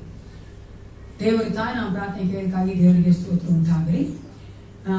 ಈಗ ನಾವು ವಾಕ್ಯ ನೋಡಲು ಹೋಗ್ತಾ ಇದ್ದೇವೆ. ಒಂದು ಸಾರಿ ಒಂದು ಹಡಗು ಮುಳುಗ್ತಾ ಇದೆ. ಅದರಿಂದ ಕ್ಯಾಪ್ಟನ್ ಅವ್ರು ಬಂದು ಕೇಳಿದ್ರು, ಅಲ್ಲಿರುವಂತ ಎಲ್ಲ ಜನಗಳಿಗೆ, ಯಾರೆಲ್ಲ ಪ್ಯಾಸೆಂಜರ್ಸ್ ಇದಾರೋ ಹೋಗ್ತಾ ಇದಾರೋ ಅವ್ರಿಗೆ, ಇಲ್ಲಿ ಯಾರಿಗೆ ನಿಮ್ಗೆ ಪ್ರಾರ್ಥನೆ ಮಾಡಕ್ ಬರುತ್ತೆ ಅಂತ. ಒಬ್ಬ ವ್ಯಕ್ತಿ ವಿಶ್ವಾಸಿ ಆತ ಮುಂದೆ ಬಂದು ಹೇಳ್ದ, ನಾನ್ ಪ್ರಾರ್ಥನೆ ಮಾಡ್ತೀನಿ ಕ್ಯಾಪ್ಟನ್ ಅಂತ. ವೆರಿ ಗುಡ್, ನೀನು ಪ್ರಾರ್ಥನೆ ಮಾಡು. ಲೈಫ್ ಜಾಕೆಟ್ ಅಂತ ಗೊತ್ತಲ್ಲ, ನೀರಲ್ಲಿ ಬಿದ್ದೋಗ್ಬಿಟ್ರೆ ನಮ್ಗೆ ಕಾಪಾಡ್ಕೊಂತದೆ, ಅದು ಒಂದ್ ಕಮ್ಮಿ ಆಗಿದೆ, ನೀನ್ ಪ್ರಾರ್ಥನೆ ಮಾಡಿ ನಾವೆಲ್ಲ ಹೋಗ್ತೀವಿ ಅಂತ. ಅದಾಯ್ತಾ? ಹುಷಾರಾಗಿರ್ಬೇಕು. ಯಾರ ಪ್ರಾರ್ಥನೆ ಮಾಡು ಅಂದ್ರೆ ನೋಡಿ, ಅವಿಶ್ವಾಸಿಗಳು ಗೊತ್ತು ಯೇಸು ಕ್ರಿಸ್ತನು ಪ್ರಾರ್ಥನೆ ಮಾಡಿದ್ರೆ ವಿಶ್ವಾಸಿ ಪ್ರಾರ್ಥನೆ ಕೇಳಿ ಆತನ ರಕ್ಷಿಸ್ತಾನೆ. ಆಮೇಲೆ ಅದು ವಿಶ್ವಾಸಿಗಳ ನಮಗೆ ಗೊತ್ತಿರಲ್ಲ ಅನೇಕ ಅಲ್ವಾ. ಪ್ರಾರ್ಥನೆ ಮಾಡ್ಕೊಳ್ಳೋಣ. ಸೈನ್ಯಗಳ ಕರ್ತನೆ ಅನ್ಪಾಯ ಸಮಯಕ್ಕಾಗಿ ನಿಮಗೆ ಸ್ತೋತ್ರ ಉಂಟಾಗಲಿ. ರಾಜಾಯು ವಿಶೇಷ ಸಮಯದಲ್ಲಿ ನಮ್ಮನ್ನ ನೀನು ಕರ್ತನೆ ಕರ್ತನ ಮೇಜಿನ ಮುಂಬಾ ಕರ್ಕೊಂಡ್ ಬಂದಿ ಕರ್ತ. ಇದರಿಂದ ನಾವು ಮಾಡುವಂತ ಕರ್ತನೆ ಏಸಪ್ಪ, ಈ ಒಂದು ಸೆಲೆಬ್ರೇಷನ್ ಆಗಿ ನಮ್ಮೊಂದಿಗೆ ಇರಬೇಕೆ ನಾನು ಬೇಡುತ್ತೇನೆ. ನಿನ್ನ ವಾಕ್ಯದ ಮೂಲಕ ನಮ್ಮನ್ನ ಕಟ್ಟು ಏಸಪ್ಪ. ನಾವು ಕರ್ತನೆ ಯೋಗ್ಯರಾಗಿ ನಿನ್ನನ್ನು ತಿಳಿದುಕೊಂಡವರಾಗಿ ಅಪ್ಪ ನಿನ್ನ ಅರ್ಥ ಮಾಡಿಕೊಂಡವರಾಗಿ ನಿನ್ನ ಮೇಜಿನ ಮುಂಭಾಗಕ್ಕೆ ಬರುವಂತೆ ನಮ್ಮಲ್ಲಿ ಕಾರ್ಯ ಮಾಡು. ಯೇಸು ಕ್ರಿಸ್ತನ ನಾಮದಲ್ಲಿ ಪ್ರಾರ್ಥಿಸ್ತೇನೆ, ಒಳ್ಳೆಯ ಪಿತನೇ. 1 ಕೊರಿಂಥ 11ನೇ ಅಧ್ಯಾಯ 23ರಿಂದ 26ನೇ ವಚನ. 1 Corinthians 11 verses 23 to 26. ನಾವು ಯಾವಾಗಲೂ ಕಮ್ಯುನಿಯನ್ ತೆಗೆದುಕೊಳ್ಳುವ ಸಮಯದಲ್ಲಿ ಓದುವಂತ ಈ ಒಂದು ವಚನವನ್ನ ನಾವು ಈ ದಿನ ನೋಡುವವರಾಗಿದ್ದೇವೆ. 1 ಕೊರಿಂಥ 11 23ರಿಂದ 26ನೇ ವಚನ. ಓದೋದು ಬೇಡ, ನಾನು ಇಂಟ್ರಡಕ್ಷನ್ ಪಾಠ ಹೇಳ್ತೇನೆ. ನಾನು ಹೇಳ್ಬೇಕಾದ್ರೆ ನೀವು ಓದಿದ್ರೆ ಸಾಕು. ನಾನು ಅನೇಕ ಸಭೆಗಳಿಗೆ ಹೋಗಿದ್ದೇನೆ, ಎಲ್ಲಾ ರೀತಿಯಾದ ಡಿನಾಮಿನೇಷನ್ ಸಭೆಗಳಿಗೂ ನಾನು ನೋಡಿದ್ದೇನೆ. ಎಲ್ಲರೂ ಆ ಕಮ್ಯುನಿಯನ್ ಮಾಡೇ ಮಾಡ್ತಾರೆ. 1 ಕೊರಿಂಥ 11ನೇ ಅಧ್ಯಾಯ 23ರಿಂದ 28ನೇ ವಚನ. ಸಿಗ್ತಾ? ಕೆಲವರು ನಾನು ನೋಡಿದ್ರಿ, ನಾನು ಅನ್ಕೊಂಡೆ ನಿಮ್ಗೆ ಸಿಗ್ಲಿಲ್ವೇನೋ ಅಂತ ಅದಕ್ಕೆ ತಿರುಗಿ ಹೇಳ್ತಾ ಇದ್ದೀನಿ. ಆ ವಚನ ತೆಗೆದುಕೊಳ್ಳಿ ನಿಮ್ಮ ಸತ್ಯವೇದದಲ್ಲಿ. ನಾನು ನೋಡಿದಾಗ ಅನೇಕ ಸಭೆಗಳಿಗೆ, ಮೋಸ್ಟ್ ಆಫ್ ದ ಚರ್ಚಸ್, ಎಲ್ಲಾ ಸಭೆಗಳಿಗೆ ನೋಡುವುದಾದ್ರೆ ಈ ಒಂದು ಕಮ್ಯುನಿಯನ್ನ ಮಾಡೇ ಮಾಡ್ತಾರೆ, ವಿಧವಾಗಿ ಮಾಡ್ತಾರೆ. ಓಕೆನಾ? ಅದು ಯಾವಾಗ ತಿಂಗಳಿಗೆ ಒಂದ್ಸಾರಿ ನಾವು ಮಾಡ್ತಾರೆ, ಕೆಲವರು ದಿನ ಮಾಡ್ತಾರೆ, ಎವ್ರಿ ಸಂಡೇ ಮಾಡ್ತಾರೆ, ಕೆಲವರು 15 ದಿನಕ್ಕೆ ಒಂದ್ಸಾರಿ ಮಾಡ್ತಾರೆ. ಅದು ಆ ನೋಡ್ಬೇಕಾದ್ರೆ ಕಾಮನ್ ಆಗಿ ಒಂದು ಕಾರ್ಯ ಇದೆ ಅಲ್ಲಿ. ಎಲ್ಲಾ ಕಮ್ಯುನಿಯನ್ ಮಾಡುವಂತ ಎಲ್ಲಾ ಸಭೆಗಳಲ್ಲಿ ಒಂದು ಕಾಮನ್ ಆಗಿದೆ. ಅದೇನಂದ್ರೆ ಟೇಬಲ್, ರೊಟ್ಟಿ ದ್ರಾಕ್ಷಾರಸನ ಬಿಟ್ಟು ಒಂದು ಕಾಮನ್ ಆಗಿರುವಂತದ್ದೇನು ಟೇಬಲ್. ಅದು ವ್ಯತ್ಯಾಸವಾಗಿರ್ತದೆ. ಕೆಲವರು ಚಿಕ್ಕದಾಗಿರ್ತಾರೆ, ದೊಡ್ಡದಾಗಿಟ್ಟಿರ್ತಾರೆ, ಕೆಲವರು ಡೆಕೋರೇಟ್ ಮಾಡಿರ್ತಾರೆ, ಕೆಲವರು ಸಿಂಪಲ್ ಆಗಿಟ್ಟಿರ್ತಾರೆ. ಆದ್ರೂ ಏನ್ ನೋಡ್ತೀವಿ ನಾವಲ್ಲಿ? ಟೇಬಲ್ ಅನ್ನ ನೋಡ್ತೀವಿ. ಕರೆಕ್ಟಾ? ಆಮೇಲೆ ಕರೆಕ್ಟ್ ಅಲ್ವಾ? ಟೇಬಲ್ ಅನ್ನ ನೋಡ್ತೀವಿ. ಆದ್ರೆ ಟೇಬಲ್ ಇರುವಂತ ಆ ಒಂದು ಮುಖ್ಯತ್ವವೇ, ಇವಾಗ ಟೇಬಲ್ ಇಲ್ದಿರೋ ಸಹ ನಾವು ಕಮ್ಯುನಿಯನ್ ಇಡ್ಬೋದು. ಆದ್ರೆ ಟೇಬಲ್ ಮುಖ್ಯತ್ವ ನೀವು ನೋಡುವುದಾದ್ರೆ ಮೊಟ್ಟ ಮೊದಲನೇ ಸಾರಿ ಆ ಒಂದು ಕರ್ತನ ಭೋಜನವನ್ನ ಮಾಡಿದಂತ ಯೇಸು ಕ್ರಿಸ್ತನ ಶಿಷ್ಯರು ಆ ಒಂದು ಟೇಬಲ್ ಅಲ್ಲೇ ಮಾಡಿದ್ರು. ನಾನು ಪಿಕ್ಚರ್ ತೋರಿಸ್ಬೇಕಾಗಿತ್ತು. ಅದು ನೋಡುವುದಾದ್ರೆ ಎಷ್ಟು ಜನ ನಿಮ್ಮ ಡೈನಿಂಗ್ ಟೇಬಲ್ ಇದೆ? Dining table. ಆದ್ರೆ ಈ ಒಂದು ದಿನಗಳಲ್ಲಿ ಡೈನಿಂಗ್ ಟೇಬಲ್ ಉತ್ಥಾನ ಮಾಡಲ್ಲ ನಾವು. ಯಾಕಂದ್ರೆ ನಾವು ಟಿವಿ ನೋಡ್ಕೊಂಡು ನಮ್ಮ ಅಭ್ಯಾಸ. ಕೆಲವರು ಇನ್ನೂ ಬುದ್ಧಿಶಾಲಿಗಳು ಏನೇ ಮಾಡಿದಾರೆ, ಡೈನಿಂಗ್ ಟೇಬಲ್ ಒಂದು ಡೈನಿಂಗ್ ಹಾಲಲ್ಲೂ ಒಂದು ಇದಿದ್ದಾರೆ ಟಿವಿ, ಅಲ್ಲಿ ನೋಡ್ಕೊಂಡು ಡೈನಿಂಗ್ ಟೇಬಲ್ ಯೂಸ್ ಮಾಡಿ. ನಮ್ಮನೇಲೂ ಇನ್ಕ್ಲೂಡಿಂಗ್ ನಮ್ಮನೇಲೂ ನೀವು ನೋಡುವುದಾದ್ರೆ ಡೈನಿಂಗ್ ಟೇಬಲ್ ನಾವು ಯೂಸೇ ಮಾಡಲ್ಲ. ಆದ್ರೆ ನೋಡುವುದಾದ್ರೆ ಡೈನಿಂಗ್ ಟೇಬಲ್ ಅಂತ ಹೇಳುವಂತ ಏನ್ ತೋರಿಸುತ್ತೆ? ಎಲ್ಲರೂ ಕೂಡಿ ಬರುವಂತದ್ದು. ಅಲ್ಲೆಲ್ಲೂಯಾ, ಕೂಡಿ ಬರುವಂತದ್ದು. ಅಲ್ಲಿ ಕೂಡಿ ಬಂದಿದ ಹೇಳಿದ ಹಾಗೆ ಮೊದಲನೇ ಸಾರಿ ಯೇಸು ತನ್ನ ಶಿಷ್ಯರಿಗೆ ಕೂಡಿ ಬಂದು ಮಾಡಿದಂತ ಒಂದು ಭೋಜನ ಪಸ್ಕ ಭೋಜನ. ಗೊತ್ತಲ್ಲ, ಪಾಸ್ ಓವರ್ ಮೀಲ್. ಅದಕ್ಕೆ ಸತ್ಯವೇದದಲ್ಲಿ ಈ ಒಂದು ಕಮ್ಯುನಿಯನ್ ಅನ್ನ ಲಾರ್ಡ್ಸ್ ಸಪ್ಪರ್ ಅಂತ ಸಹ ಕರೀತಾರೆ, ಕರ್ತನ ಭೋಜನ ಎಂದು ಸಹ ಕರೀತಾರೆ, ಲಾರ್ಡ್ಸ್ ಟೇಬಲ್ ಎಂದು ಸಹ ಕರೀತಾರೆ, ಕರ್ತನ ಮೇಜು ಎಂದು ಸಹ ಕರೀತಾರೆ. 1 ಕೊರಿಂಥ 11:20 ನೋಡುವುದಾದ್ರೆ ಲಾರ್ಡ್ಸ್ ಸಪ್ಪರ್ ಅಂತಿದೆ. 1 ಕೊರಿಂಥ 10:21 ನೋಡುವುದಾದ್ರೆ ಅದು ಲಾರ್ಡ್ಸ್ ಟೇಬಲ್ ಅಂತ ಇದೆ. ಆವಾಗ ನಾವಿಲ್ಲಿ ಸೇರಿ ಬಂದು ಈ ಒಂದು ಭೋಜನದಲ್ಲಿ ಪಾಲ್ಗೊಳ್ಬೇಕಾದ್ರೆ ನಾವು ಯಾವುದೆಲ್ಲ ತಿಳ್ಕೊಂಡಿರ್ಬೇಕು. ನಾನು ಯಾವಾಗ್ಲೂ ಹೇಳುವಂತೆ, ಇಟ್ಸ್ ಮೈ ಸ್ಲೋಗನ್ ಅಲ್ವಾ? ಏನಂದ್ರೆ, ತಿಳಿದೆ ನೀವು ಯಾವುದನ್ನು ನಂಬಬಾರದು, ತಿಳಿದೆ ನಾವು ಯಾವುದನ್ನು ಮಾಡಬಾರ್ದು, ನಾವು ವಿಶ್ವಾಸಿ ಅಲ್ಲ. ಯಾರಾದ್ರೂ ಬಂದು ಕೇಳಿದ್ರೆ ಯಾಕೆ ಮಾಡ್ತೀವಿ? ನಮ್ಮ ಅಪ್ಪ ಮಾಡಿದ್ರು, ನಮ್ಮ ತಾತ ಮಾಡಿದ್ರು ಅಂತ ನಾವ್ ಹೇಳ್ಬಾರ್ದು. ನಾವ್ ಹೇಳ್ಬೇಕು, ನನ್ ನಂಬಿಕೆ ಇದೆ, ನನಗ್ ಗೊತ್ತು, ಅದಕ್ಕೆ ನಾನು ಮಾಡ್ತೀನಿ ಅಂತಾನೆ. ಅದಕ್ಕೋಸ್ಕರ ನಾನು ಹೇಳಾಗಿ ಇವಾಗಲೂ ಸಹ ಹೇಳ್ತಾ ಇದ್ದೀನಿ, ಅರ್ಥ ಮಾಡ್ಕೊಂಡು ನಾವು ಮಾಡ್ಬೇಕಂದ್ರೆ ಮತ್ತೊಂದಾವರ್ತಿ ನಿಮ್ಗೆ ನಾನು ಹೇಳ್ತಾ ಇದ್ದೀನಿ, ಈ ಕರ್ತನ ಮೇಚಿನ ಮುಂಭಾಗಕ್ಕೆ ಅಥವಾ ನಾವು ಸೇರಿ ಬರ್ಬೇಕಾದ್ರೆ ಯಾವುದನ್ನೆಲ್ಲ ತಿಳ್ಕೊಳ್ಬಿಡ್ಬೇಕು ಅಂತ. ಮೊದಲಾಗಿ ನೋಡುವುದಾದ್ರೆ ಈ ಒಂದು ಕರ್ತನೆ ಮೇಜಿಗೆ ಬರಬೇಕಾದ್ರೆ ಮೊಟ್ಟ ಮೊದಲಾಗಿ ನಾವು ಚೆನ್ನಾಗಿ ಅರ್ಥ ಮಾಡ್ಕೋಬೇಕಾಗಿರೋ ದೇವ್ರ ವಾಕ್ಯ ಹೇಳುವಂತೆ ಯೇಸು ಕ್ರಿಸ್ತನು ತನ್ನ ಶಿಷ್ಯರಿಗೆ ಹೇಳಿದ ಹಾಗೆ ನಾವು ಅದನ್ನ ನೆನೆಸಿಕೊಳ್ಳುವುದಕ್ಕೋಸ್ಕರ ಮಾಡಬೇಕು. ಹಲ್ಲೆಲೂಯಾ. ಯಾರು ನೆನೆಸಿಕೊಳ್ಬೇಕು? ಜೋರಾಗಿ ಯೇಸು ಕ್ರಿಸ್ತನ ನೆನೆಸಿಕೊಳ್ಳುವುದಕ್ಕೋಸ್ಕರವಾಗಿ ನಾವು ಈ ಒಂದು ಕಾರ್ಯವನ್ನ ಮಾಡುವವರಾಗಿರುತ್ತೇವೆ. ಯೇಸು ಕ್ರಿಸ್ತನ ತನ್ನ ಶಿಷ್ಯರೊಂದಿಗೆ ಆ ಒಂದು ಪಸ್ಕ ಭೋಜನ ಮಾಡಿದಾಗ ಆತನು ಆ ಒಂದು ರೊಟ್ಟಿಯನ್ನ ದ್ರಾಕ್ಷಾರಸವನ್ನ ಕೊಟ್ಟು 2 ಸಾರಿ ಹೇಳಿದ್ದಾನೆ, ನನ್ನನ್ನು ನೆನೆಸಿಕೊಳ್ಳೋದಕ್ಕೋಸ್ಕರವಾಗಿ ಹೀಗೆ ಮಾಡಿರಿ ಅಲ್ವಾ? ಯೇಸು ಮಾಡಿ ನೆನೆಸೋದಂದ್ರೆ ಏನು? ಸ್ವಲ್ಪ ಯೋಚನೆ ಮಾಡಿ. ನೀವು ಯಾರಾದ್ರೂ ಒಬ್ರು ನೆನೆಸ್ಬೇಕಂದ್ರೆ ಕಾರಣ ಬೇಕು ತಾನೆ? ಬೇಕಲ್ಬೇಡ್ರಿ? ಕಾರಣ ಬೇಕಾ ಬೇಡವಾ? ಹೊಟ್ಟೆ ಹಸು ಆದ್ರೆ ಮಕ್ಕಳು ಅಮ್ಮನ ನೆನ್ಸ್ಕೊಂತಾರೆ. ಯಾಕೆ ಹೇಳಿ? ಹೊಟ್ಟೆ ಹಸ್ತಾಗಿ ತಾನೆ ನೆನ್ಸ್ಕೊಂತಿಂತಾನೆ. ನಾವು ಏನೋ ನಾವು ಪ್ರೀತಿ ಬಂದ್ರೆ ಅಧಿಕವಾಗಿ ನಮ್ ಗಂಡ ಹೆಂಡತಿ ಮೇಲೆ ನಾವು ನೆನ್ಸ್ಕೊಂತೀವಿ. ನೆನ್ಸ್ಕೊಂಡ್ಬಿಡ್ರಿ. ಏನೋ ನೆನ್ಸ್ಕೊಂಡೇ ಇಲ್ಲ ತರ ನೀವು ನೋಡ್ತೀರಲ್ಲ. That's the relationship, isn't it? God has given that relationship between the husband and wife. ನೀವು ಬೇರೆ ಯಾರು ನೆನ್ಸ್ಬಾರ್ದು ಗಂಡ ಹೆಂಡತಿಯರು. ಏನ ಹಲೋ,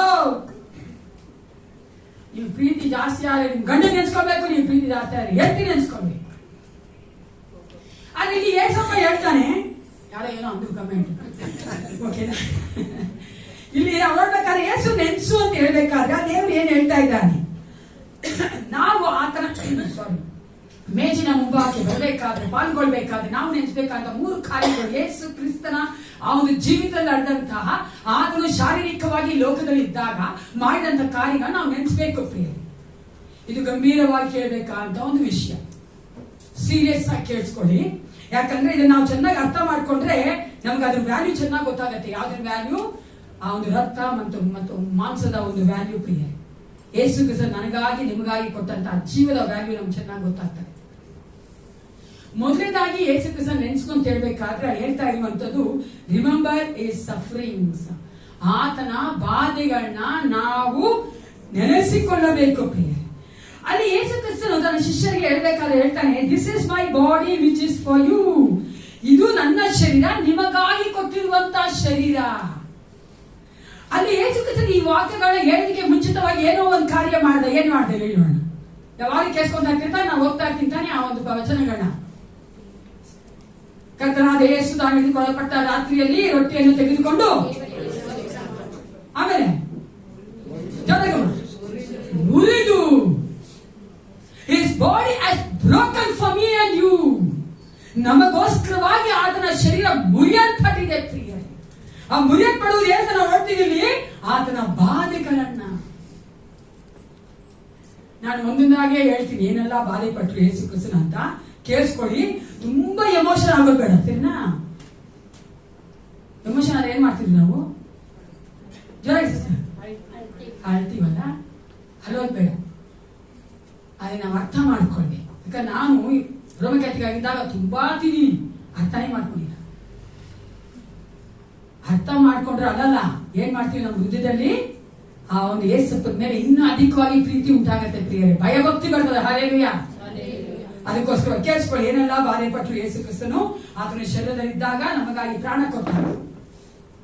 ಮೊಟ್ಟ ಮೊದಲನೇದಾಗಿ ಪ್ರಾರಂಭ ಆಗೋದೇ ಗೆತ್ಸೆಮನೆ ತೋಟದಿಂದ. ನಮ್ಮೆಲ್ಲರೂ ಗೊತ್ತಿರುವಂತಹ ಒಂದು ಘಟನೆಗಳನ್ನ ನಾನು ವಿವರಣೆ ಮಾಡಕ್ ಹೋಗಲ್ಲ. ಆ ಒಂದು ಗೆತ್ಸೆಮನೆ ತೋಟದಲ್ಲಿ ಆತನು ಪ್ರಾರ್ಥನೆ ಮಾಡ್ತಾ ಇದ್ದಾಗ ದುಃಖದಿಂದ ಆತನು ಮಾಡಿದಂತಹ ಪ್ರಾರ್ಥನೆ. ಎರಡನೇದಾಗಿ ಮಧ್ಯರಾತ್ರಿಯಲ್ಲಿ ಆತನು ಏನು ಮಾಡದೇ ಇದ್ರು ಸಹ, ಇನ್ನೋಸೆಂಟ್ ಆಗಿದ್ರು ಸಹ ಆತನನ್ನ ಅರೆಸ್ಟ್ ಮಾಡಿದ್ರು.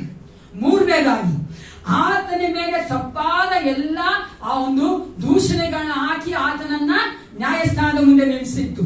ನಾಲ್ಕನೇದಾಗಿ ತನ್ನ ಜನಗಳು ತನ್ನ ಶಿಷ್ಯರನ್ನ ಎಷ್ಟು ಹೆಚ್ಚಾಗಿ ಪ್ರೀತಿ ಮಾಡಿದ ಯೇಸಪ್ಪನನ್ನ ಯೂದ ಇಸ್ಕರಿಯೋತನು ಹಿಡಿದುಕೊಟ್ಟಿದ್ದು, ಪೇತ್ರನು ಅಲ್ಲಗೆಳೆದದ್ದು.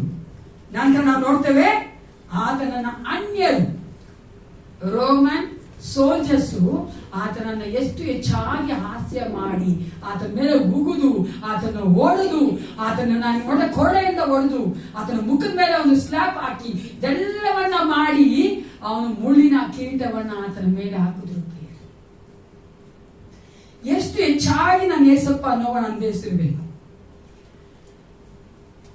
ಅದು ಸಾಧು ಅಂತ ಆ ಒಂದು ಶಿಲುಬೆಯನ್ನ ಆತನೇ ಒತ್ತುಕೊಂಡು ಹೋಗಿ ಆ ಗೊಲ್ಗೊಥಾ ಪರ್ವತದವರೆಗೂ ಎತ್ತುಕೊಂಡು ಹೋಗುವುದನ್ನು ನೋಡುತ್ತೇವೆ, ಒತ್ತುಕೊಂಡು ಹೋಗುವುದನ್ನು. ಅದ ನಂತರ ಆತನ ಕೈಗಳಲ್ಲಿ ಕಾಲುಗಳಲ್ಲಿ ಆ ಒಂದು ಮೊಳೆಯನ್ನು ಹೊಡೆಯುವಂತ.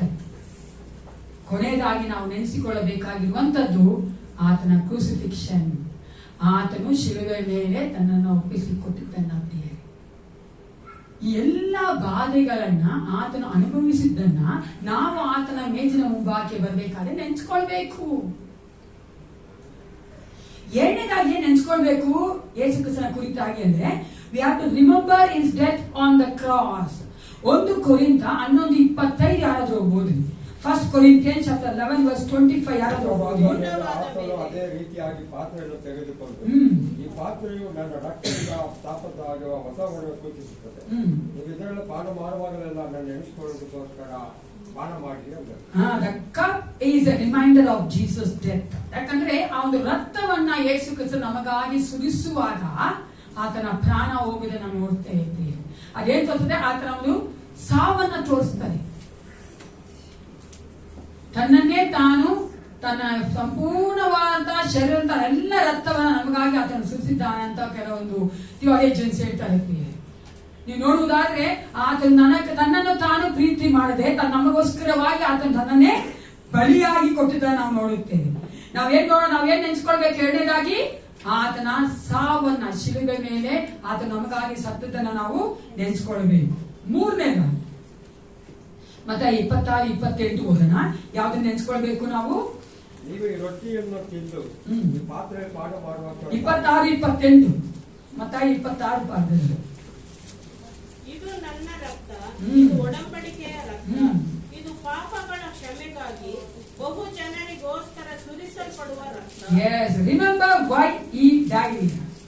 ನಾವು ಮೂರನೇದಾಗಿ ತಿಳ್ಕೊಳ್ಬೇಕಾದ್ರೆ ಅನೇಕ ಸಾರಿ ನಾವೇನ್ ಮಾಡ್ತೀವಿ? ಆತನ ಬಾಧೆಗಳನ್ನ ನೆನ್ಸ್ಕೊಳ್ತೀವಿ, ಆತನ ಶಿಲುಬೆ ಮೇಲೆ ಮರಣವನ್ನು ನೆನ್ಸ್ಕೊಳ್ತೀವಿ. ಮೂರನೇದಾಗಿ ನೆನ್ಸ್ಕೋಬೇಕಾಗಿದ್ದು ಯಾತಕ್ಕಾಗಿ ಯೇಸು ಕ್ರಿಸ್ತನು ಆ ಶಿಲುಬೆ ಮೇಲೆ ಮರಣವನ್ನ ಹೊಂದಿದನು. ಯಾತಕ್ಕಾಗಿ? ನಮ್ಮ ನಿಮ್ಮ ಪಾಪಗಳಿಗೆ ಪರಿಹಾರ ಕೊಡುವುದಕ್ಕಾಗಿ, ಕ್ಷಮಾಪಣೆ ಹೊಂದಿಕೊಳ್ಳುವುದಕ್ಕಾಗಿದ್ದೀವಿ. ನೀವು ಹಳೆ ಒಡಂಬಡಿಕೆ ನೋಡುವುದಾದ್ರೆ ಅಲ್ಲಿ ಅನಿಮಲ್ನ ಪ್ರಾಣಿ ರಕ್ತವನ್ನ ಕೊಡ್ತಾ ಇದ್ರು. ಅಲ್ಲ, ಹಳೆ ಒಡಂಬಡಿಕೆಯಲ್ಲಿ ಪ್ರಾಣಿ ರಕ್ತವನ್ನ ಕೊಡ್ತಾ ಇದ್ರು. ಆದರೆ ದೇವರು ನಮಗೋಸ್ಕರವಾಗಿ ಒಂದು ದೇಹವನ್ನ ಸಿದ್ಧ ಮಾಡಿ ಆ ಯೇಸು ಕ್ರಿಸ್ತನಾಗಿ ಲೋಕಕ್ಕೆ ಬಂದು ಆ ಒಂದು ಮರಣವನ್ನು ನಮಗಾಗಿ ಹೊಂದಿಕೊಂಡವನಾಗಿ ನಮ್ಮನ್ನ ರಕ್ಷಿಸಿದ್ದಾನೆ. ನಾವು ಪಾಪಗಳಿಗೆ ಕ್ಷಮಾಪಣೆ ನಾವು ಹೊಂದಿಕೊಳ್ಳೋದು ಏನಾಗಿದೆ? ಯೇಸು ಕ್ರಿಸ್ತನಲ್ಲೇ ಪ್ರಿಯರೇ. ನಾವು ಕ್ಷಮಾಪಣೆ ಹೊಂದ್ಕೊಳ್ಬೇಕಂದ್ರೆ ಬೇರೆ ಯಾವ ಒಂದು ಮಾರ್ಗವೂ ಇಲ್ಲ. ಚೆನ್ನಾಗಿ ಕೇಳಿಸ್ಕೊಳ್ಳಿ, ಯಾವ ಮಾರ್ಗವೂ ಇಲ್ಲ. ಯೇಸು ಕ್ರಿಸ್ತನ ರಕ್ತದ ಮೂಲಕವಾಗಿ, ಆತನ ಮರಣದ ಮೂಲಕವಾಗಿ ನಾವು ಪರಲೋಕಕ್ಕಾಗೋದು. ಹಾಲೆಲೂಯಾ. ಬೇರೆ ಯಾವ ಒಂದು ಮಾರ್ಗವೂ ಇಲ್ಲ. ಇಲ್ಲಿ ನಾವು ವ್ಯವಸ್ಥೆ ಮಾಡ್ಬೇಕಾಗಿರೋದು ಯೇಸು ಕ್ರಿಸ್ತನನ್ನ ಯಾರು ಬಲವಂತ ಮಾಡಿಲ್ಲ ಆ ಒಂದು ಶಿಲುಬೆ ಮೇಲೆ ಸಾಯೋದಕ್ಕೆ. ಎಷ್ಟು ಹೆಚ್ಚಾಗಿ ದೇವರು ನಮ್ಮನ್ನ ಪ್ರೀತಿ ಮಾಡಿದ್ರು ಅಂದ್ರೆ ಆತನು ಸ್ವಯಂ ತಾನೇ ಆ ಒಂದು ಜೀವ ಕೊಡೋದಕ್ಕೆ ಮುಂದೆ ಬಂದ ಪ್ರಿಯರೇ. ಅದು ಮಾತ್ರವಲ್ಲ, ಆತನು ಒಂದು ರಕ್ತ ಸಾಕ್ಷಿಯಾಗಿ ಸಾಯಲಿಲ್ಲ. ಆ ಶಿಲುಬೆ ಮೇಲೆ ಸಾಯ್ಬೇಕಾದ ಒಂದು ಉದ್ದೇಶ ಇತ್ತು. ಅದು ಯಾವ ಉದ್ದೇಶ? ನನಗೂ ನಿಮಗೂ ರಕ್ಷಣೆ ಬರಬೇಕೆಂದು, ಆ ಪಾಪದಿಂದ ನಮಗೆ ಬಿಡುಗಡೆ ಆಗಬೇಕೆಂದು, ನಮಗೆ ಒಂದು ಕ್ಷಮಾಪಣೆ ಸಿಗಬೇಕೆಂದು ಪ್ರಿಯರೇ. ಅದಕ್ಕೋಸ್ಕರನೇ ಸತ್ಯವೇದ ಹೇಳ್ತದಲ್ಲ, ನಾವು 1 ಕೊರಿಂಥ 11ನೇ ಅಧ್ಯಾಯದಲ್ಲಿ ಈಗ ತಾನೇ ನಮ್ಮ ಟೋನಿ ಬ್ರದರ್ ಓದಕ್ ಹೋದ್ರಲ್ಲ, ಅದ್ ಹೇಳ್ತದೆ ನಾವು ದೈವ ಮುಂಚಿತವಾಗಿ ಏನ್ ಮಾಡ್ಬೇಕಂತೆ?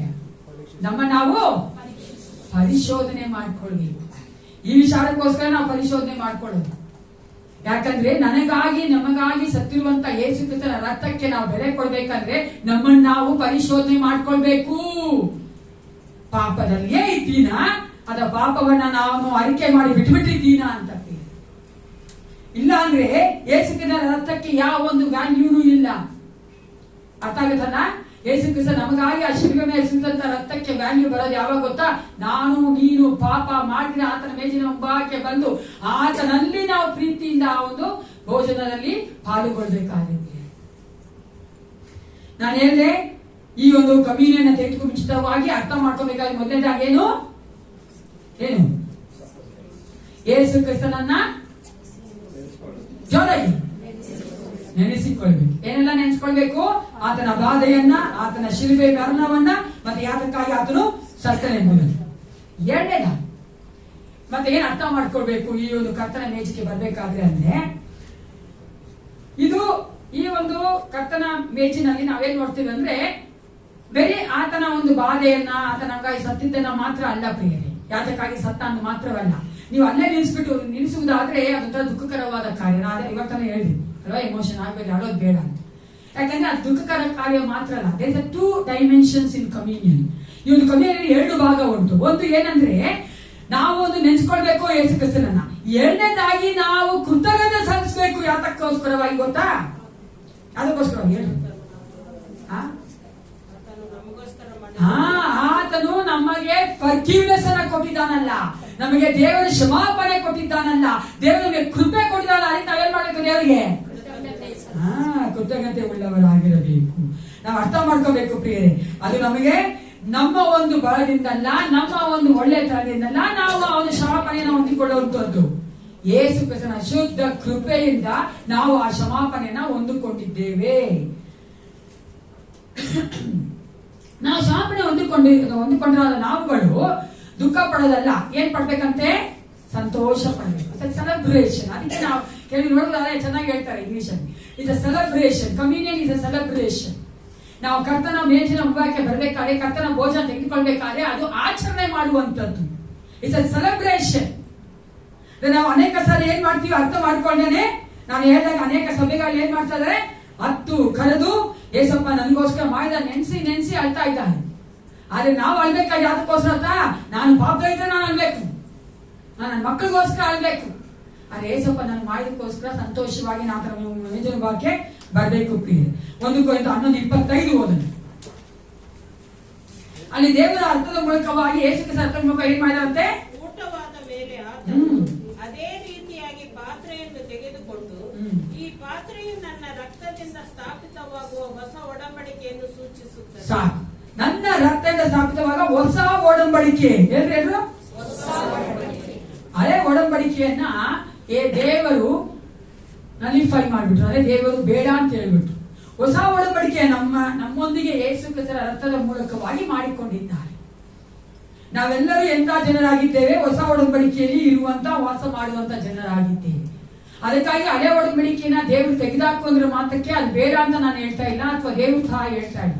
ಆದ್ರೆ ಅದರಿಂದ ಯಾರು ದೇವರ ಹತ್ರ ಹೋಗಕ್ಕಾಗಲಿಲ್ಲ ಅಂತಾನೆ ದೇವರು ಏನ್ ಮಾಡುವ ಹೊಸ ಒಡಂಬಡಿಕೆಯನ್ನ ಸ್ಥಾಪಿಸಿದ್ರು ಯೇಸು ಕ್ರಿಸ್ತನ ರಕ್ತದ ಮೂಲಕವಾಗಿ. ಅವಾಗ ನಾವು ತ್ರಯೇಕ ದೇವರಿಗೆ ಸ್ತೋತ್ರ ಮಾಡಬೇಕು. ಪ್ರಿಯ ಕೇಳಿಸ್ಕೊಳ್ಳಿ, ತ್ರಯೇಕ ದೇವರಿಗೆ ಸ್ತೋತ್ರ ಮಾಡಬೇಕು. ಮೊಟ್ಟ ಮೊದಲನೇದಾಗಿ ತಂದೆ ದೇವರಿಗೆ ಯಾಕೆ ನಾವು ಸ್ತೋತ್ರ ಮಾಡ್ಬೇಕಂದ್ರೆ, ತನ್ನ ಒಬ್ಬನೇ ಮಗನಾದ ಯೇಸು ಕ್ರಿಸ್ತನನ್ನು ಈ ಲೋಕಕ್ಕೆ ನಮಗೋಸ್ಕರವಾಗಿ ಕಳಿಸಿಕೊಟ್ಟನಲ್ಲ, ಅದರ ಪ್ರೀತಿಗೋಸ್ಕರವಾಗಿ ನಾವು ಸ್ತೋತ್ರ ಮಾಡಬೇಕು. ಎರಡನೇದಾಗಿ ಮಗನಾದ ದೇವರು ತನ್ನ ಜೀವವನ್ನೇ ಆ ಶಿಲ್ಪೆ ಮೇಲೆ ಕೊಟ್ಟನಲ್ಲ, ಅದಕ್ಕಾಗಿ ನಾವು ಸ್ತೋತ್ರ ಮಾಡಬೇಕು. ಮೂರನೇದಾಗಿ ಪರಿಶುದ್ಧಾತ್ಮ ದೇವರಿಗೆ ನಾವು ಸ್ತೋತ್ರ ಮಾಡ್ಬೇಕು. ಯಾಕ್ರಿ? ಆತನು ಸದಾ ನಮ್ಮೊಂದಿಗೆ ಇದ್ರೆ ಸಾಕೇನ್ರಿ? ನಡೆಸಿದ್ರೆ ಸಾಕೇನ್ರಿ? ಪರಲೋಕ ರಾಜ್ಯಕ್ಕೆ ಸೇರಿಸುವ. ಯಾವಾಗ್ಲೂ ಅಷ್ಟೇ ನಾವು ಲೋಕ ರೀತಿಯಾಗೇ ನೋಡ್ತೀವಿ. ಬೇಡ ಪ್ರಿಯರೇ, ಆತ್ಮಿಕವಾಗಿ ನೋಡಿದ್ರೆ ಪರಿಶುದ್ಧಾತ್ಮ ನಮಗೆ ಕೊಟ್ಟಿರುವಂತದ್ದೇ ನಾವು ಪರಿಶುದ್ಧತೆಯಲ್ಲಿ ನಡೆಯಬೇಕೆಂದು, ಕೊನೆಯಲ್ಲಿ ಪರಲೋಕಕ್ಕೆ ಹೋಗ್ಬೇಕೆಂದು. ಹಾಲೆಲೂಯಾ. ಅದಕ್ಕೆ ನಾವು ದೇವರಾತ್ಮಕ್ಕೆ ಸ್ತೋತ್ರ ಮಾಡುವವರಾಗಿರಬೇಕು. ಮೊದಲನೇದಾಗಿ ಏನಿದೆ? ಕರ್ತನ ಮೇಜಿನ ಮುಂದೆ ಬರೋಕ್ ಮುಂಚಿತವಾಗಿ ನಾವು ಯಾವ್ದನ್ನೆಲ್ಲ ತಿಳ್ಕೊಂಡಿರ್ಬೇಕು? ಮೊದಲನೇದಾಗಿ ಯೇಸು ಕ್ರಿಸ್ತನ ನೆನೆಸಬೇಕು. ಎರಡನೇದಾಗಿ ದೇವರು ಕೊಟ್ಟಂತಹ ಒಂದು ಕ್ಷಮಾಪಣೆ ಮತ್ತೆ ಕೃಪೆಗೆ ದೇವರಿಗೆ ಸ್ತೋತ್ರ ಮಾಡುವವರಾಗಿರಬೇಕು. ಮೂರನೇದಾಗಿ a place to share in Christian fellowship. ಈ ಒಂದು ಕ್ರೈಸ್ತ ಅನ್ಯೋನ್ಯತೆಯನ್ನ ತೋರಿಸುವಂತ ಒಂದು ಜಾಗವಾಗಿ, ಸಮಯವಾಗಿ ನಾವು ಕರ್ತನ ಮೇಜನ್ನ ನೋಡುತ್ತೇವೆ. ಕ್ರೈಸ್ತ ಒಂದು ಫೆಲೋಶಿಪ್ ಅಂತ ಹೇಳ್ಬೇಕಾದ್ರೆ ಕ್ರೈಸ್ತ ಅನ್ಯೋನ್ಯತೆಯಲ್ಲಿ 2 ಕಾರ್ಯಗಳು ಉಂಟು. ಚೆನ್ನಾಗಿ ಕೇಳಿಸ್ಕೊಳ್ಳಿ. ಕ್ರೈಸ್ತ ಅನ್ಯೋನ್ಯತೆಯಲ್ಲಿ 2 ಕಾರ್ಯಗಳು ಉಂಟು. ಒಂದು ವರ್ಟಿಕಲ್, ಒಂದು ಹಾರಿಜಾಂಟಲ್. ಅಂದ್ರೆ ಒಂದು ನಮಗೂ ದೇವರಿಗಿರುವಂತ ಅನ್ಯೋನ್ಯತೆ, ಎರಡನೇದಾಗಿ ನನಗೂ ಪರರಿಗಿರುವಂತ ಅನ್ಯೋನ್ಯತೆ. ಮೊದಲಾಗಿ ನಾವೇನ್ ಮಾಡ್ತೀವಿ? ನಾವು ಕ್ರಿಸ್ತನೊಂದಿಗೆ ಆ ಒಂದು ಅನ್ಯೋನ್ಯತೆಯನ್ನ ಹಂಚಿಕೊಳ್ಳುತ್ತೇವೆ. ಸ್ವಲ್ಪ ಯೋಚನೆ ಮಾಡೋಣ. ಇವಾಗ ಯಾಕೆ ಯೇಸು ಕ್ರಿಸ್ತನು ಈ ಒಂದು ತನ್ನ ರಕ್ತವನ್ನ, ತನ್ನ ಮಾಂಸವನ್ನ ಸೂಚಿಸುವಂತ ರೊಟ್ಟಿಯನ್ನ, ದ್ರಾಕ್ಷಾರಸವನ್ನ ತಿನ್ನಿ ಅಂತ ಹೇಳಿದ್ರು, ಕುಡೀರಿ ಅಂತ ಹೇಳಿದ್ರು? ಯಾರಿಗಾರ ಗೊತ್ತಾ? ನೋಡಿ, ನಾನು ಹೇಳ್ತೀನಿ. ಇವಾಗ ದೇವ್ರು ಏನ್ ಮಾಡ್ಬೋದಾಗಿತ್ತು? ಆ ರೊಟ್ಟಿಯನ್ನ, ದ್ರಾಕ್ಷಾರಸ ಇಟ್ಬಿಟ್ಟು, ಇಟ್ಸ್ ಅ ರಿಮೈಂಡರ್, ಗೊತ್ತಲ್ವಾ? ಇದು ನನ್ನ ರಕ್ತವನ್ನ, ಇದು ಮಾಂಸ ಸೂಚಿಸ್ತದೆ, ಇದು ನೋಡಿದಾಗಲ್ಲ ನಿಮ್ಗೆ ಗೊತ್ತಾಗ್ಬೇಕು, ನಾನು ನಿಮ್ಗೋಸ್ಕರ ಜೀವ ಕೊಟ್ಟಿದ್ದೀನಿ ಅಂತ ಹೇಳ್ಬೋದಲ್ವಾ? ಲಿಸನ್ ಅಲ್ವಾ? ಹೇಳ್ಬೋದಾನೆ? ಸೊ ಇಟ್ಬಿಡ್ಬೋದಾಯ್ತು ಹಂಗೆ. ಅದು ಯಾಕೆ ಅಲ್ಲಿ ದೇವ್ರು ಹೇಳಿದ್ರು, ಯೇಸು ಕ್ರಿಸ್ತನು ಹೇಳ್ತಾನೆ ಇದನ್ನ ತಿಂದು ಇದನ್ನ ಕುಡೀರಿ ಅಂತ ಹೇಳ್ತಾನೆ? ಯಾಕೆ ಹೇಳಿದ್ರು ಹೇಳಿ? ಯಾವಾಗ ಯೋಚನೆ ಮಾಡಿದಿರ?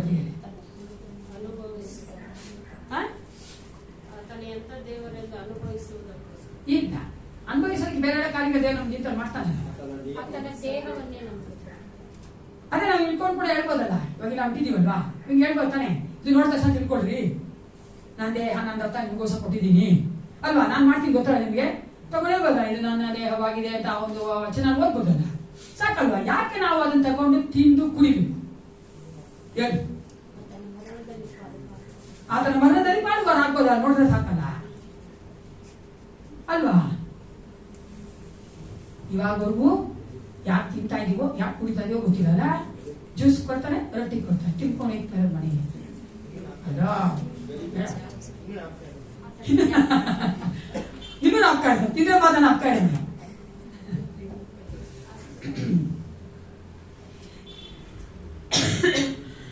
ಯೇಸು ಕ್ರಿಸ್ತನು ಆ ಒಂದು ಮೇಜಿನ ಮುಂಭಾಗದಲ್ಲಿ ತನ್ನ ಶಿಷ್ಯರೊಂದಿಗೆ ಇದ್ದಾಗ ಪ್ರಿಯರೇ, ಆತನ ಅದನ್ನು ಮುರಿದು ತಿನ್ನಿ ಅಂತ ಕೊಟ್ಟ, ಪಾತ್ರೆ ತೆಗೆದುಕೊಂಡು ಕುಡೀರಿ ಅಂತ ಕೊಟ್ಟ ತಾನೆ. ಅಲ್ಲಿ ಏನ್ ತೋರಿಸುತ್ತೆ ಗೊತ್ತಾ? ಅನ್ಯೋನ್ಯತೆಯನ್ನ. ನಾವು ಕ್ರಿಸ್ತನೊಂದಿಗೆ ಅನ್ಯೋನ್ಯವಾಗಿದ್ದೇವೆ ಅಂತ. ಕ್ರಿಸ್ತನೊಂದಿಗೆ ಸೇರಿ ಬಂದು, ನಾನು ಮೊದಲೇ ಹೇಳಿದೆ ನಿಮ್ಗೆ, ಟೇಬಲ್ ಏನ್ ತೋರಿಸುತ್ತೆ? ಸೇರಿ ಬಂದು ನಾವು ಊಟ ಮಾಡುವಂತದ್ದು, ಸೇರಿ ಬಂದು ನಾವು ಇರುವಂತದ್ದು ತಾನೆ. ಆ ಟೇಬಲ್ ಸೇರಿ ಬಂದಿದ್ದೀರಲ್ಲ, ನನ್ನೊಟ್ಟಿಗೆ ನೀವು ಅನ್ಯೋನ್ಯವಾಗಿರ್ರಿ ಅಂತ ಹೇಳೋದಕ್ಕೋಸ್ಕರವಾಗಿ ನಾವು ತಿಂದು ಕುಡಿಯೋದು ಪ್ರಿಯರೇ. ಹಲ್ಲೆಲೂಯಾ. ಚೆನ್ನಾಗಿ ತಿಳ್ಕೊಳ್ಳಿ, ನಾವು ಕ್ರಿಸ್ತನೊಟ್ಟಿಗೆ ಅನ್ಯೋನ್ಯವಾಗಿದ್ದೇವೆ ಅಂದ್ರೆ ನಾವು ಈ ರೊಟ್ಟಿಯನ್ನ, ಈ ದ್ರಾಕ್ಷಾರಸವನ್ನು ತೆಗೆದುಕೊಳ್ಬೇಕು. ಅದಕ್ಕೆ ನಾನು ಯಾವಾಗಲೂ ಹೇಳುದು, ಗಿಲ್ಟಿಯಲ್ಲೇ ಚಿನ್ನ ಮಾಡಬಾರ್ದು. ಪಾಪದ ಪರಿಹಾರಕ್ಕಾಗಿ ಆತನ ಕ್ಷಮಾಪಣೆ ಕೇಳುವವರಾಗಿ, ಆತನ ರಕ್ತವನ್ನು ನಂಬುವವರಾಗಿ ನಾವು ಕ್ಷಮಿಸಲ್ಪಟ್ಟಿದ್ದೇವೆ ಎಂಬ ಒಂದು ಮನೋಭಾವನೆಯಿಂದ ಆ ಒಂದು ಮೇಜಿನ ಮುಂಭಾಗ ಬರಬೇಕು ಪ್ರಿಯರೇ. ಅನೇಕ ವಿಶ್ವಾಸಿಗಳು ಮಾಡ್ತಾ ತಪ್ಪೇನ್ ಗೊತ್ತಾ? ತೆಗೆದುಕೊಳ್ಳೋದೇ ಇಲ್ಲ. ನಾನು ಸರಿ ಇಲ್ಲ, ನಾನು ತಪ್ಪ ಮಾಡ್ಬಿಟ್ಟಿದ್ದೀನಿ, ಪಾಪ ಮಾಡ್ಬಿಟ್ಟಿದ್ದೀನಿ, ನಾನು ತಗೊಂಕಾಗಲ್ಲ ಅಂತ ಇದ್ರೆ ನನಗೂ ಕ್ರಿಸ್ತನಿಗಿರುವಂತ ಒಂದು ಅನ್ಯೋನ್ಯತೆ ಏನಾಗಿದೆ? ಕರ್ತನ ಮೇಜಿನ ಮುಂಭಾಗ ಬರ್ಬೇಕು. ಯಾವ ರೀತಿ ಏಸಪ್ಪ ಮಾತಾಡಕ್ಕೆ ಏನಂತೀವಿ? ಏಸಪ್ಪ ನಾವು ಮಾತಾಡಿದ್ರೆ ಅದಕ್ಕೊಂದು ಓದಿದ್ರೆ ಏನ್ರಿ ನನಗೆ ಅಮ್ಮ ಕಿರ್ಚಿದ್ರೆ ನೀವು ಬರೋದು ಹೊಡಿಸಿ ಕೇಳಿಸ್ಕೊಳ್ಳಿ ಚೆನ್ನಾಗಿ. ಎಲ್ಲೋ ಇರ್ತ ಮನ್ಸ್ತಾನೆ, ಕಣ್ಣು ಮಾತ್ರ ನಾನು ನೋಡ್ತಾ ಇದ್ದೆ ಅಷ್ಟೇ. ಏಸಪ್ಪ ಬ್ಲೆಸ್ ದಿಸ್ ಪೀಪಲ್ ಅಲ್ವಾ? ಏನ್ ಗೊತ್ತಾಗ ನಾನು ಕೇಳಿದ ಸಲ ಉತ್ತರ ಕೊಟ್ಟಿಲ್ಲ ಅಂದ್ರೆ ಮೈಂಡ್ ಇಸ್ ಸಮ್ವೇರ್ ಅರ್ಥ. ಟಕ್ಕಲ್ಲಿ ಉತ್ತರ ಬಂದ್ರೆ ಬಾಯಿಂದ ಇಲ್ಲೇ ಕೇಳಿಸ್ಕೊತಾ ಇದ್ದೀನದ ಅರ್ಥ. ಓಕೆನಾ? ದೇವರು ನಮ್ಮೊಟ್ಟಿಗೆ ಮಾತಾಡ್ಬೇಕಂದ್ರೆ ನಾವೇನ್ ಮಾಡ್ಬೇಕ್ರಿ? ಇವೆರಡು ಮೂಲಕವಾಗಿ ನಮಗೆ ಆತನೊಂದಿಗೆ ಅನ್ಯೋನ್ಯತೆ ಇರುತ್ತೆ. ಅದು ಮಾತ್ರ ಸಾಕು ಪ್ರಿಯರೇ. ಈ ಒಂದು ಮೇಜಿನ ಮುಂಭಾಗದಲ್ಲಿ ಆತ ನಮಗಾಗಿ ಕೊಟ್ಟಂತ ರೊಟ್ಟಿಯನ್ನ, ದ್ರಾಕ್ಷಾರಸವನ್ನ ನಾವು ತೆಗೆದುಕೊಳ್ಳುವುದಾಗಿರಬೇಕು. ಆವಾಗ ಏನ್ ತೋರಿಸುತ್ತೆ? ನಾವು ಆತನೊಂದಿಗೆ ಅನ್ಯೋನ್ಯವಾಗಿದ್ದೇವೆ ಅಂತ. ಓಕೆನಾ? ನಾವು ಫಿಸಿಕಲ್ ಆಗಿ ಅಲ್ವಾ, ನಮ್ಮ ಶರೀರಕ್ಕೆ ಬೇಕಾದಂತ ಆಹಾರವನ್ನು ತೆಗೆದುಕೊಂಡ್ರೆ ನಮ್ ಬಲ ಬರ್ತದ ಇಲ್ವಾ? ಊಟ ಮಾಡಿ ಸಹ ಸೋತೋದಂಗ್ ಇರ್ತೀರಿ. ಯಾರಾದ್ರೂ ಹೊಟ್ಟೆ ತುಂಬಾ ತಿನ್ಬಿಟ್ಟು ಅದಕ್ಕ ಶಕ್ತಿ ಬರ್ತದಲ್ರಿ? ನನ್ಗಂತೂ ಬರ್ತದಪ್ಪ. ಒಳ್ಳೆ ಬಲ ಅಂದ್ರೆ ಬಲ, ಹೊಟ್ಟೆ ಹಸ್ತಾ ಇದ್ರೆ ಬಲನೇ ಇರಲ್ಲ. ನಮ್ ಚಾಪಿ ಚೆನ್ನಾಗಿ.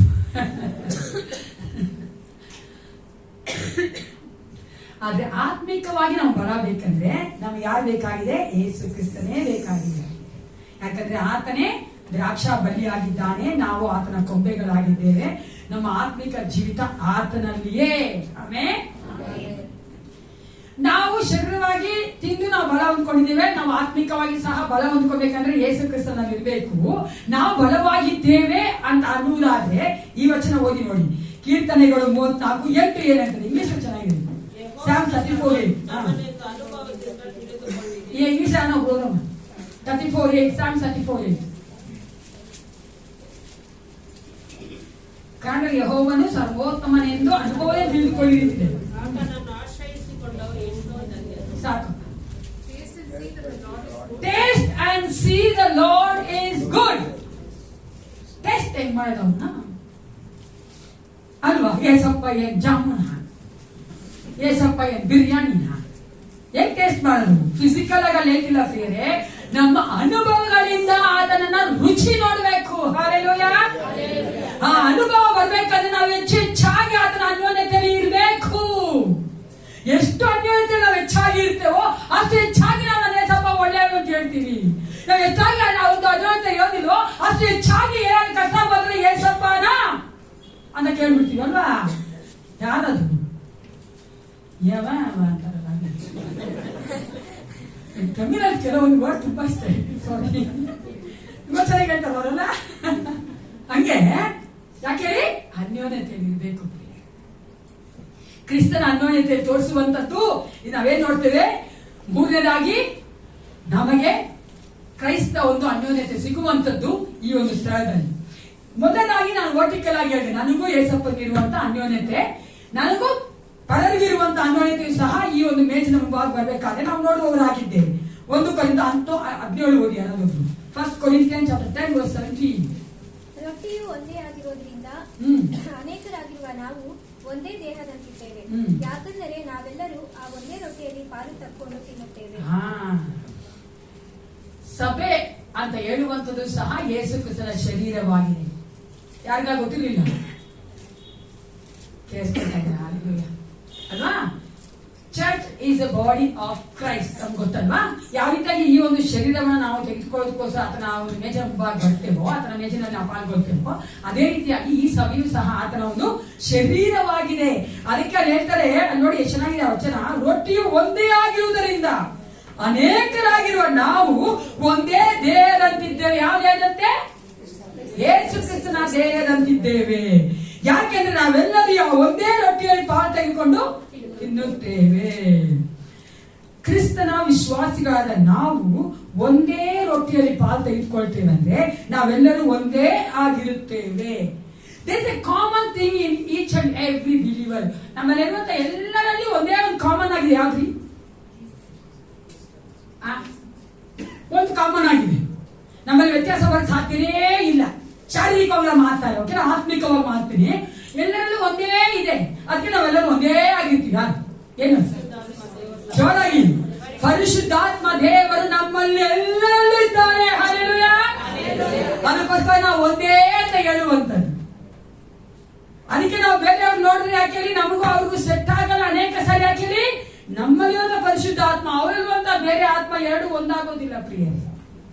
ಅವ್ರು ಸಮಾನತೆ ಬರಲ್ಲ. ಏನಂದ್ರೆ ಒಂದು ಕಾಂಪ್ರಮೈಸ್ ಆಗಲ್ಲ.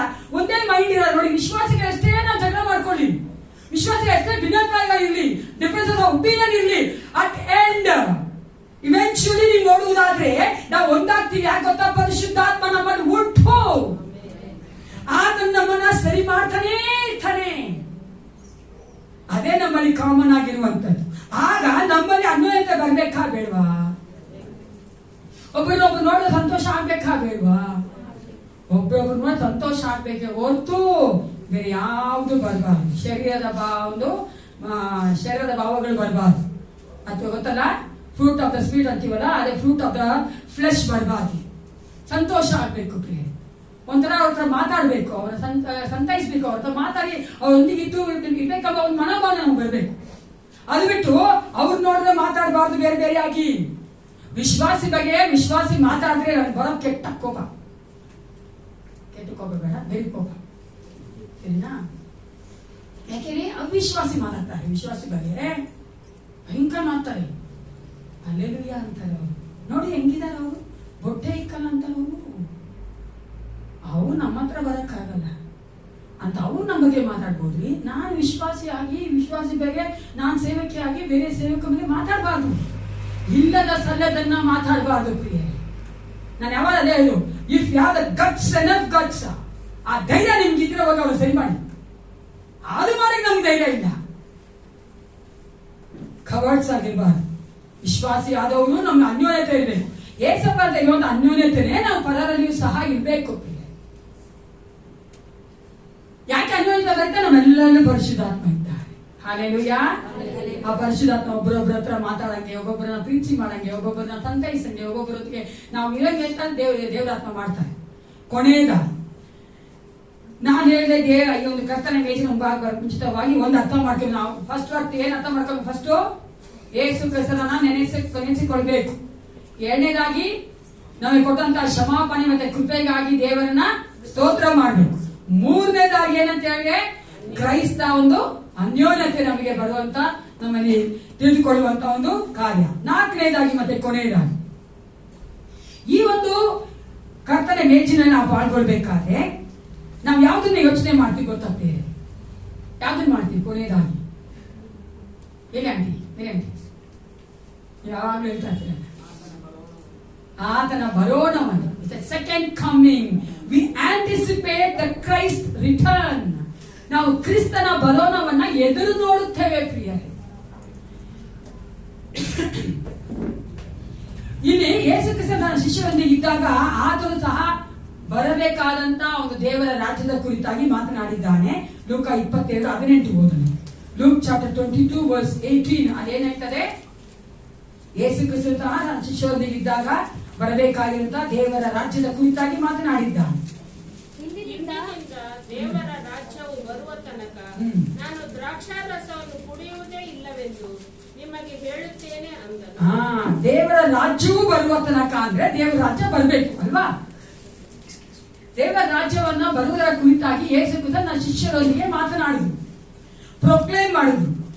ನೀವು ನೋಡುವುದಾದ್ರೆ ದೇವರ ರಾಜ್ಯ 2023 ವರ್ಷಕ್ಕೆ ಮುಂಚಿತವಾಗಿ ಯೇಸು ಕ್ರಿಸ್ತ ಈ ಲೋಕಕ್ಕೆ ಬಂದಾಗಲೇ ಬಂದ್ಬಿಡ್ತು. ಆಮೇಲೆ ಕಟ್ಟಲ್ವಾ? ಆಮೇಲೆ ಯೇಸು ಕ್ರಿಸ್ತನು ಈ ಲೋಕದ ಜನ ಮಾಡಿದಾಗಲೇ, ಜನಿಸಿದಾಗಲೇ ಆತನ ಆ ಒಂದು ದೇವರ ರಾಜ್ಯ ಈ ಲೋಕಕ್ಕೆ ಬಂದ್ಬಿಡ್ತು. ಆದರೆ ಅದು ವೆರಿ ಬಿಗಿನಿಂಗ್ ಆಗಿತ್ತು. ಅದು ಪರಿಪೂರ್ಣವಾಗಿ ಆಗುವಂತದ್ದು ಯಾವಾಗ? ಯೇಸು ಕ್ರಿಸ್ತನ 2ನೇ ಸಾರಿ ಬರಬೇಕಾದ್ರೆ. ಹಾಲೆಲೂಯಾ. ಅದಕ್ಕಾಗಿನೇ ಯೇಸು ಕ್ರಿಸ್ತನ 2ನೇ ಬರೋಣ ನಾವೇನ್ ಮಾಡ್ಬೇಕಾಗಿದೆ? ಕಾಯಿ ಎದುರು ನೋಡಬೇಕಾಗಿದೆ. ಎರಡನೇದಾಗಿ ಯೇಸು ಕ್ರಿಸ್ತನ ದೇವರ ರಾಜ್ಯದ ಕುರಿತಾಗಿ ಪ್ರಸಿದ್ಧಿ ಪಡಿಸಿದ್ರು. ನಾವು ಯಾವ್ದ್ರ ಕುರಿತಾಗಿ ಪ್ರಸಿದ್ಧಿ ಪಡಿಸಬೇಕು? ವಚನ ಹೇಳ್ತಾರಲ್ಲ, ನಾವು ಕರ್ತನ ಭೋಜನ ಇಟ್ಕೊಂಡಾಗ ವಚನ ಹೇಳ್ತದೆ, ನೀವು ಇದನ್ನ ಯಾವಾಗವರೆಗೂ ಮಾಡ್ಬೇಕಂತೆ? ಆತನ ಮರಣವನ್ನ ಪ್ರಸಿದ್ಧಿ ಪಡಿಸ್ತೀರಿ. ಯಾವುದನ್ನ ನಾವು ಪ್ರಸಿದ್ಧಿ ಪಡಿಸ್ಬೇಕು? ಆತನ ಮರಣವನ್ನ. 1 ಕೊರಿಂಥ 11:26 ಈ ರೀತಿಯಾಗಿ ಹೇಳ್ತದೆ ಪ್ರಿಯರೇ, ನೀವು ಈ ರೊಟ್ಟಿಯನ್ನು ತಿಂದು ಈ ಪಾತ್ರೆಯಲ್ಲಿ ಪಾನ ಮಾಡುವಷ್ಟು ಸಾರಿ ಕರ್ತನ ಮರಣವನ್ನು ಆತನು ಬರುವ ತನಕ ಪ್ರಸಿದ್ಧಿ ಪಡಿಸ್ತೀರಿ. ಚೆನ್ನಾಗಿ ಅರ್ಥ ಮಾಡ್ಕೋಬೇಕು ಇಲ್ಲಿ ವಿಶ್ವಾಸ ಆದವ್ರು. ನಾವು ಯೂಶಲ್ ಆಗಿ ನಾವು ಮೈಕ್ ಇಟ್ಕೊಂಡು ಪ್ರಸಿದ್ಧಿ ಪಡಿಸ್ತೀವಿ ಅಲ್ವಾ? ಪಡಿಸ್ತಿದ್ದಾನೆ ಸ್ವಾರ್ಥ ಸಾಕ್ತಿವಲ್ಲ, ಔಟ್ರೀಚ್ ಮಾಡ್ತೀವಿ, ಈ ತರ ಮೈಕ್ ಇಟ್ಕೊಂಡು ಹೇಳ್ತೀವಿ. ಅದು ಮಾತ್ರ ಅಲ್ಲ, ನೀವು ನೋಡುವಾಗ ನಮ್ಮ ಜೀವಿತ ಮೂಲಕ ಸಹ ನಾವು ಕರ್ತನ ಆ ಒಂದು ಮರಣವನ್ನ ಪ್ರಸಿದ್ಧಿ ಪಡಿಸ್ತೀವಿ. ಆದ್ರೆ ಮತ್ತೊಂದು ಉಂಟು, ಕರ್ತನ ಮೇಚಿನ ನಾವು ಪಾಲ್ಗೊಳ್ಬೇಕಾದ್ರೆ ನಾವು ಯಾವ್ದನ್ನು ಪ್ರಸಿದ್ಧಿ ಪಡಿಸ್ತಾ ಇದೀವಿ? ಆತನ ಮರಣವನ್ನ ಪ್ರಸಿದ್ಧಿ ಪಡಿಸ್ತೀವಿ. ನೀವು ಹಿಂದೆ ನೋಡುವುದಾದ್ರೆ ಚರಿತ್ರೆಯಲ್ಲಿ ಯೇಸು ಕ್ರಿಸ್ತನ ಆ ಒಂದು ಶಿಲುಬೆಯ ಮರಣವನ್ನು ನೋಡುತ್ತೇವೆ ಈ ಒಂದು ಕರ್ತನ ಮೇಜಿಗೆ ಬರ್ಬೇಕಾದ್ರೆ. ಅದೇ ರೀತಿಯಾಗಿ ಮುಂದೆ ಆತನು ಬರೋದನ್ನು ಸಹ ನಾವೇನ್ ಮಾಡ್ತಾ ಇದ್ದೇವೆ? ಎದುರು ನೋಡ್ತಾ ಇದ್ದೇವೆ ಪ್ರಿಯ. ನಾವು ಎಷ್ಟು ಜನ ಯೇಸು ಕ್ರಿಸ್ತನ ಬರೋಣಕ್ಕೆ ಎದುರು ನೋಡ್ತಾ ಇದ್ದೇವೆ ಅಲ್ವಾ? ಯೇಸು ಕ್ರಿಸ್ತನ ಬರೋಣ ಪ್ರತಿಯೊಬ್ಬ ವಿಶ್ವಾಸಿಗೂ ಅದು ಸಂತೋಷವಾದಂತ ಕಾರ್ಯ. ಅದು ಕಳ್ಳನಾಗೆ ಬರಬಾರದು. ದೇವ್ರ ವಾಕ್ಯ ಹೇಳ್ತದೆ, ಅದು ಕಳ್ಳನಾಗಿ ಬರ್ತದಂದ್ರೆ ನನಗೂ ನಿಮಗೂ ಯೇಸು ಕ್ರಿಸ್ತನ ಕನೆಕ್ಷನ್ ಇಲ್ಲ ಅಂದ್ರೆ ಅದು ಕಳ್ಳನಾಗೇ ಬರೋದು. ಯಾಕೆ? ತಂದೆ ದೇವರು ನಮ್ಮೊಂದಿಗೆ, ಯೇಸು ಕ್ರಿಸ್ತ ತಂದೆಯಾಗಿ ನಮ್ಮೊಂದಿಗೆ ಮಾತನಾಡುವ ಆತನಾಗಿದ್ದಾನಲ್ವಾ? ಎಷ್ಟು ನಮಗೆ ತೋರಿಸ್ಕೊಡಲ್ವಾ? ಅದಕ್ಕೆ ಪರಿಶುದ್ಧಾತ್ಮ ಇರೋವರೆಗೂ ಆ ಒಂದು ಆಂಟಿಕ್ರೈಸ್ಟ್ ಬರಕ್ ಸಾಧ್ಯವಿಲ್ಲ. ಯಾಕಂದ್ರೆ ಆತನು ನಮ್ಮಲ್ಲಿ ಮಾತಾಡ್ತಾನೇ ಇರ್ತಾನೆ. ಸಭೆಯಲ್ಲಿ ಪರಿಶುದ್ಧಾತ್ಮ ಇದ್ದಾನೆ, ನಮ್ಮೊಟ್ಟಿಗೆ ಮಾತಾಡಲ್ಲ, ಅದು ನಮಗೆ ತೋರಿಸ್ಕೊಡ್ತಾನೆ ಇಲ್ವಾ ಪ್ರಿಯರೇ? ಅದಕ್ಕೆ ವಿಶ್ವಾಸಿ ಅದನ್ನು ಸಾಯ್ಬೇಕಾದ್ರೂ ಸಹ ನೋಡಿಬೇಕಾದ್ರೆ ದೇವರ ಆತ್ಮ ಅವರೊಟ್ಟಿಗೆ ಮಾತನಾಡಿರ್ತಾರೆ. ಅದಕ್ಕೆ ಅವರು ಅನೇಕ ಸಾರಿ ನಾನು ನೋಡಿದ ಅನೇಕ ಸಾವುಗಳಲ್ಲಿ ಅವ್ರು ಮೊದಲೇ ಪ್ರಿಪೇರ್ ಮಾಡಿರ್ತಾರೆ ದೇವರವ್ರನ್ನ. ಹಂಗೇನೆ 2ನೇ ಸಾರಿ ಬರ್ತಾ ನಾವು ಜೀವನದಿಂದ ಇದ್ರೆ ನಮಗೂ ಸಹ ದೇವರು ಹೇಳ್ತಾರೆ, ಕಳ್ಳನ ಹಾಗೆ ನಮ್ಮ ಮೇಲೆ ಬರಬಾರ್ದು. ವಿಶ್ವಾಸಿಗೆ ಬಂದ್ರೆ ನಾವು ಏಸಪ್ಪನಲ್ಲಿ ಸರಿಯಾಗಿಲ್ಲದೆ ಇದ್ದೀವಿ, ಅದಕ್ಕೆ ನಮ್ಗೆ ಗೊತ್ತಾಗಲಿಲ್ಲ. ಈ ಒಂದು ಮೇಜಿನ ಅನುಭವ ಬರ್ಬೇಕಾದ್ರೆ ನಾವು ಯಾವುದೆಲ್ಲ ಅರ್ಥ ಮಾಡ್ಕೋಬೇಕಂತ ಹೇಳಿದೀನಿ. ಮೊದಲು ಯೇಸು ಕ್ರಿಸ್ತನ ನೆನೆಸ್ಕೊಳ್ಬೇಕು. 2ನೇದಾಗಿ ದೇವರ ಒಂದು ಕ್ಷಮಾಪಣೆ ಮತ್ತೆ ಕೃಪೆಯನ್ನ ಸ್ತೋತ್ರ ಮಾಡಬೇಕು. 3ನೇದಾಗಿ ಕ್ರೈಸ್ತ ವಿಶ್ವ ಒಂದು ಅನ್ಯೋನ್ಯತೆಯನ್ನು ತಿಳ್ಕೊಳ್ಬೇಕು. 4ನೇದಾಗಿ ಮತ್ತು ಕೊನೆಯದಾಗಿ ಕ್ರಿಸ್ತನ ಬರವಣಿಗೆ ನಮ್ಮನ್ನು ನಾವು ಎದುರು ನೋಡುವವರಾಗಿರ್ಬೇಕು, ಕಣ್ಣುಗಳು ಮುಚ್ಚಿಕೊಂಡವರಾಗಿ. ಈಗ ನಾವು ಒಂದು ಕಮ್ಯುನಿಯನ್ ತೆಗೆದುಕೊಳ್ಳೋಣ. Let's partake in the Lord's communion. ಕರ್ತನ ಒಂದು ಮೇಜಿನ ಮುಂಭಾಗಕ್ಕೆ ಆತನ ಒಂದು ಭೋಜನಕ್ಕೆ ನಮ್ಮನ್ನು ಒಪ್ಪಿಸಿಕೊಟ್ಟವರಾಗಿ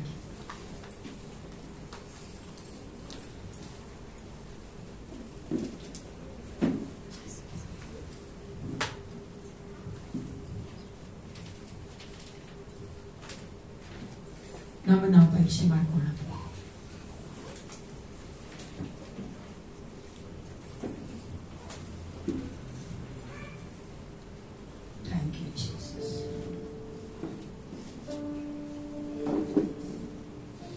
ನಾವು ಪರೀಕ್ಷೆ ಮಾಡ್ಕೋಣ, ಪರಿಶೋಧನೆ ಮಾಡ್ಕೋಣ ಪ್ರಿಯ. ದೇವ್ರ ವಾಕ್ಯ ಹೇಳ್ತಾರೆ, ನನ್ನ ಪರೀಕ್ಷೆ ಮಾಡಿಕೊಳ್ಳುವುದಾ ನ್ಯಾಯ ವಿಚಾರಣೆಗೆ ಒಳಗಾಗುವುದಿಲ್ಲ.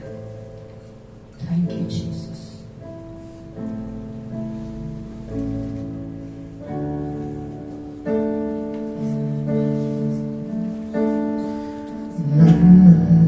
ಪರೀಕ್ಷಿಸಿ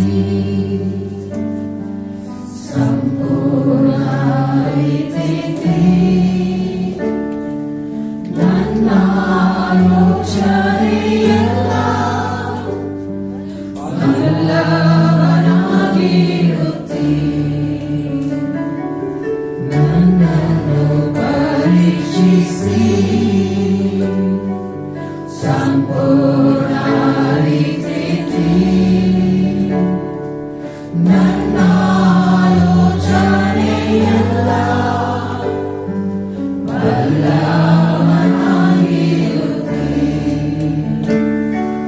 ದೇವಾ ನನ್ನನ್ನು ಪರೀಕ್ಷಿಸಿ ಹೃದಯವನ್ನು ಕೊಂಡಿದ್ದಿ ನನ್ನ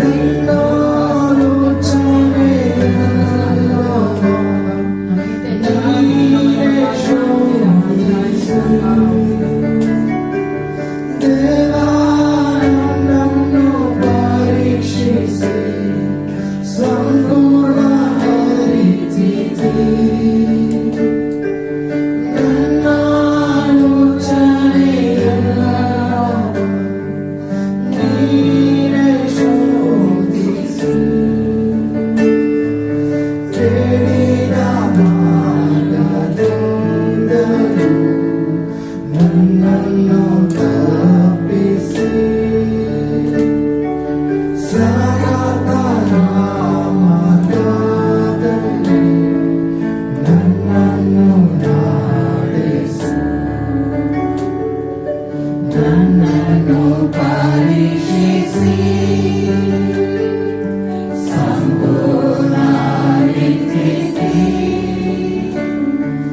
ನನ್ನ ಆಲೋಚನೆಯೆಲ್ಲ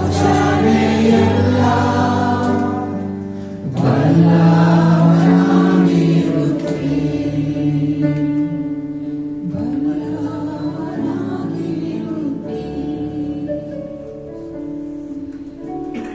Thank you, Father God. We worship you, Jesus. ಹೌದು ಯೇಸಪ್ಪ, ನಿಮ್ಮ ನೆನೆಸುವವರಾಗಿ ನಿಮಗೆ ಕೊಡುವಂತ ಕ್ಷಮಾಪಣೆ ಕೃಪೆಯ ಯೋಚನೆ ನಾವು ಸ್ತೋತ್ರ ಮಾಡುವವರಾಗಿ ಅಪ್ಪ, ನಿಮಗೆ ಕೊಡುವಂತ ನಿನ್ನೊಂದಿಗೆ ಕರ್ತನೆ ಬರೋದಿಗೆ ಅಂತ ಅನ್ಯೋನ್ಯತೆ ನೆನೆಸುವವರಾಗಿ ಯೇಸಪ್ಪ, ನಿಮ್ಮ ಒಂದು ಬರೋಣವನ್ನ ಕರ್ತನೆ ಹೌದು ರಾಜ ಇದು ನೋಡುವಂತ ಮಕ್ಕಳಾಗಿ ನಾವು ಒಂದು ಮೇಜಿನ ಮುಂಭಾಗಿ ಬರುತ್ತೇವೆ ಕರ್ತ. ಪ್ರತಿಯೊಬ್ಬರೊಂದಿಗೆ ಮಾತನಾಡಿದ್ದಿ ಕರ್ತನೆ, ನಾವು ನಿನ್ನ ಮಕ್ಕಳು ಕರ್ತ, ಅನೇಕ ವೇಳೆ ಬಲಹೀನರಾಗಿದ್ದೇವಪ್ಪ ಅಪ್ಪ. ಹೌದು ರಾಜ, ನಾವು ನಿನಗೆ ಅಪನಂಬಿಕೆಸ್ಥರಾಗಿದ್ದು ಅನೇಕ ವೇಳೆ ನಿನಗೆ ಹೆಚ್ಚುವೆಲ್ಲ ಕಾರ್ಯಗಳನ್ನ ಮಾಡಿದ್ದೇವೆ. ನಮ್ಮನ್ನು ಕ್ಷಮಿಸು ಕರ್ತನೆ, ಕ್ಷಮಿಸು ರಾಜ. ನಾವೆಲ್ಲರೂ ನಮ್ಮ ಭಾಗ ತಗ್ಗಿಸಿಕೊಳ್ಳುತ್ತೇವೆ ಕರ್ತನೆ ಅಪ್ಪ. ನೀವು ನಮ್ಮನ್ನ ಯೋಗ್ಯರನ್ನಾಗಿ ಮಾಡು. Thank you Jesus, thank you holy spirit god. ಅಪ್ಪ ನಿನಗೆ ಸ್ತೋತ್ರ ಸ್ತೋತ್ರ ರಾಜ. ಥ್ಯಾಂಕ್ ಯು ಫಾದರ್ ಜೀಸಸ್, ಸ್ತೋತ್ರ ಯೇಸಪ್ಪ. ಕರ್ತನಾದ ಯೇಸು ತಾನು ಹಿಡಿದುಕೊಳ್ಳಲ್ಪಟ್ಟ ರಾತ್ರಿಯಲ್ಲಿ ರೊಟ್ಟಿಯನ್ನು ತೆಗೆದುಕೊಂಡು ದೇವರ ಸ್ತೋತ್ರ ಮಾಡಿ ಮುರಿದು, ಇದು ನಿಮಗೋಸ್ಕರವಾಗಿರುವ ನನ್ನ ದೇಹ, ನಾನು ನೆನೆಸಿಕೊಳ್ಳೋದಕ್ಕೋಸ್ಕರವಾಗಿ ಹೀಗೆ ಮಾಡಿರಿ ಅಂದನು. ಊಟವಾದ ಮೇಲೆ ಆತನು ಅದೇ ರೀತಿಯಾಗಿ ಪಾತ್ರೆಯನ್ನು ತೆಗೆದುಕೊಂಡು, ಈ ಪಾತ್ರೆಯು ನನ್ನ ರಕ್ತದಿಂದ ಸ್ಥಾಪಿತವಾಗುವ ಹೊಸ ಒಡಂಬಡಿಕೆಯನ್ನು ಸೂಚಿಸುತ್ತದೆ. ನೀವು ಇದರಲ್ಲಿ ಪಾನ ಮಾಡುವಾಗಲೆಲ್ಲ ನನ್ನ ನೆನೆಸಿಕೊಳ್ಳೋದಕ್ಕೋಸ್ಕರವಾಗಿ ಪಾನ ಮಾಡಿರಿ ಅಂದನು. Thank you Father God. ಪರಿಶುದ್ಧನೇ ನಿನಗೆ ಸ್ತೋತ್ರ ಉಂಟಾಗಲಿ ದೇವ ರಾಜ. ನಿನ್ನ ಒಂದು ಕರ್ತನೆ ಹೌದು ಯೇಸಪ್ಪ, ಜೀವಕ್ಕಾಗಿ ನೀನು ಕೊಟ್ಟಂತ ರಕ್ತಕ್ಕಾಗಿ ನೀನು ಕೊಟ್ಟಂತ ಒಂದು ಕರ್ತನೆ ಮಾಂಸಕ್ಕಾಗಿ ನಿನಗೆ ಸ್ತೋತ್ರ ಉಂಟಾಗಲಿ. ಈ ರೊಟ್ಟಿಯನ್ನು ದ್ರಾಕ್ಷಾರಸವನ್ನು ಆಶೀರ್ವದಿಸಿ ನಿನ್ನ ಪ್ರಸನ್ನತೆಯಲ್ಲಿ ಬರಬೇಕೆ ನಾವು ಬೇಡುತ್ತೇವೆ ಕರ್ತನೆ. ರಕ್ಷಕನೇ ಒಡೆಯನೆ ತೆಗೆದುಕೊಳ್ಳುವಂತ ಪ್ರತಿಯೊಬ್ಬರು ನಿನ್ನಿಂದ ಜೀವ ಹೊಂದಿದವರಾಗಿ ಯೇಸಪ್ಪ, ನಿನ್ನಿಂದ ಬಲ ಹೊಂದಿದವರಾಗಿ ನಿನಗಾಗಿ ಜೀವಿಸುವಂತೆ ಪ್ರತಿಯೊಬ್ಬರನ್ನ ಅಭಿಷೇಕಿಸಿ ಆಶೀರ್ವದಿಸಿ ನಡೆಸಿಕೊಡು. ಯೇಸು ಕ್ರಿಸ್ತನ ನಾಮದಲ್ಲಿ ಪ್ರಾರ್ಥಿಸುತ್ತೇನೆ ಒಳ್ಳೆಯ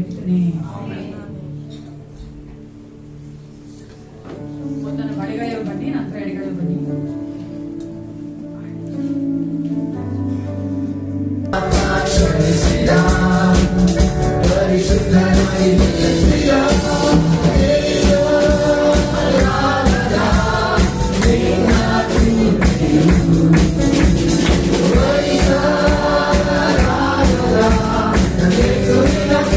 You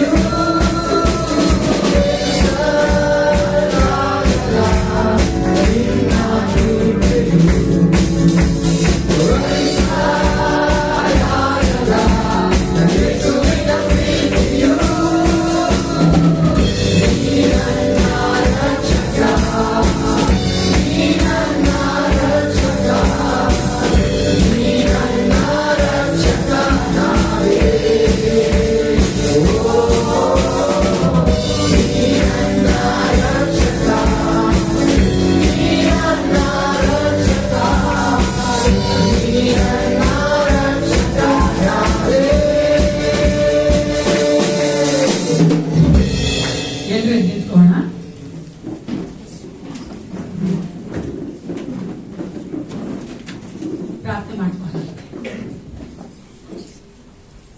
ಪರಿಶುದ್ಧನೇ ಪರಿಶುದ್ಧನೇ ಅಪ್ಪ ಪಿತನೇ, ಈ ಒಂದು ಮುಂಜಾನೆ ವೇಳೆಗೋಸ್ಕರವಾಗಿ ನಿಮಗೆ ಸ್ತೋತ್ರ ಉಂಟಾಗಲಿ.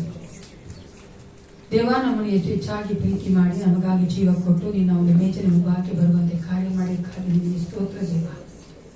ಏಸಪ್ಪ, ಈ ಮುಂದಿನ ವಾರವಲ್ಲ, ಈ ಮುಂದಿನ ದಿನಗಳಲ್ಲಿ ಏಸಪ್ಪ ನಾವು ಕರ್ತ ನಿನಗಾಗಿ ಜೀವಿಸುವಂತೆ, ಕರ್ತನೆ ನಮಗೆ ಬರುವಂತಹ ಶೋಧನೆಗಳನ್ನು ಗೆಲ್ಲುವಂತೆ ಅಪ್ಪ ನಿನ್ನ ಅನ್ಯೋನ್ಯತೆಯಲ್ಲಿ ಕರ್ತನೆ ಅಪ್ಪ ನಿನಗಾಗಿ ಕೊಟ್ಟಿರುವಂತಹ ವಿಶ್ವಾಸಿಗಳ ಅನ್ಯೋನ್ಯತೆಯಲ್ಲಿ ನಾವು ಕರ್ತನೆ ಬಲಗೊಂಡು ಬೆಳೆಯುವಂತೆ ನೀ ಕಾರ್ಯ ಮಾಡುತ್ತೇವ. ಪ್ರತಿಯೊಬ್ಬರನ್ನು ಕರ್ತನೆ ಆಶೀರ್ವದಿಸಿ ಕರ್ತನೆ ದೇವ, ನಾವು ನಿನ್ನ ಮಕ್ಕಳು ಇರಿಸಪ್ಪ.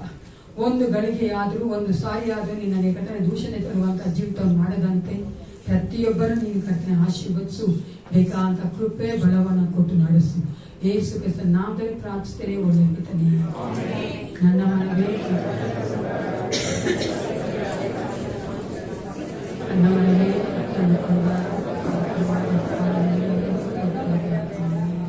ನಮ್ಮ ಕರ್ತಾದ ಯೇಸು ಕ್ರಿಸ್ತನ ಕೃಪೆಯು, ತಾಯಿ ದೇವರ ಪ್ರೀತಿಯು, ಪರಿಶುದ್ಧಾತ್ಮ ಅನ್ಯೋನ್ಯತೆಯು, ಸಹವಾಸವು, ಸಹಾಯವು ಸದಾಕಾಲ ನಮ್ಮೆಲ್ಲರೊಂದಿಗೆ ಇರಲಿ. Praise the Lord. Let Jesus bless you and your family.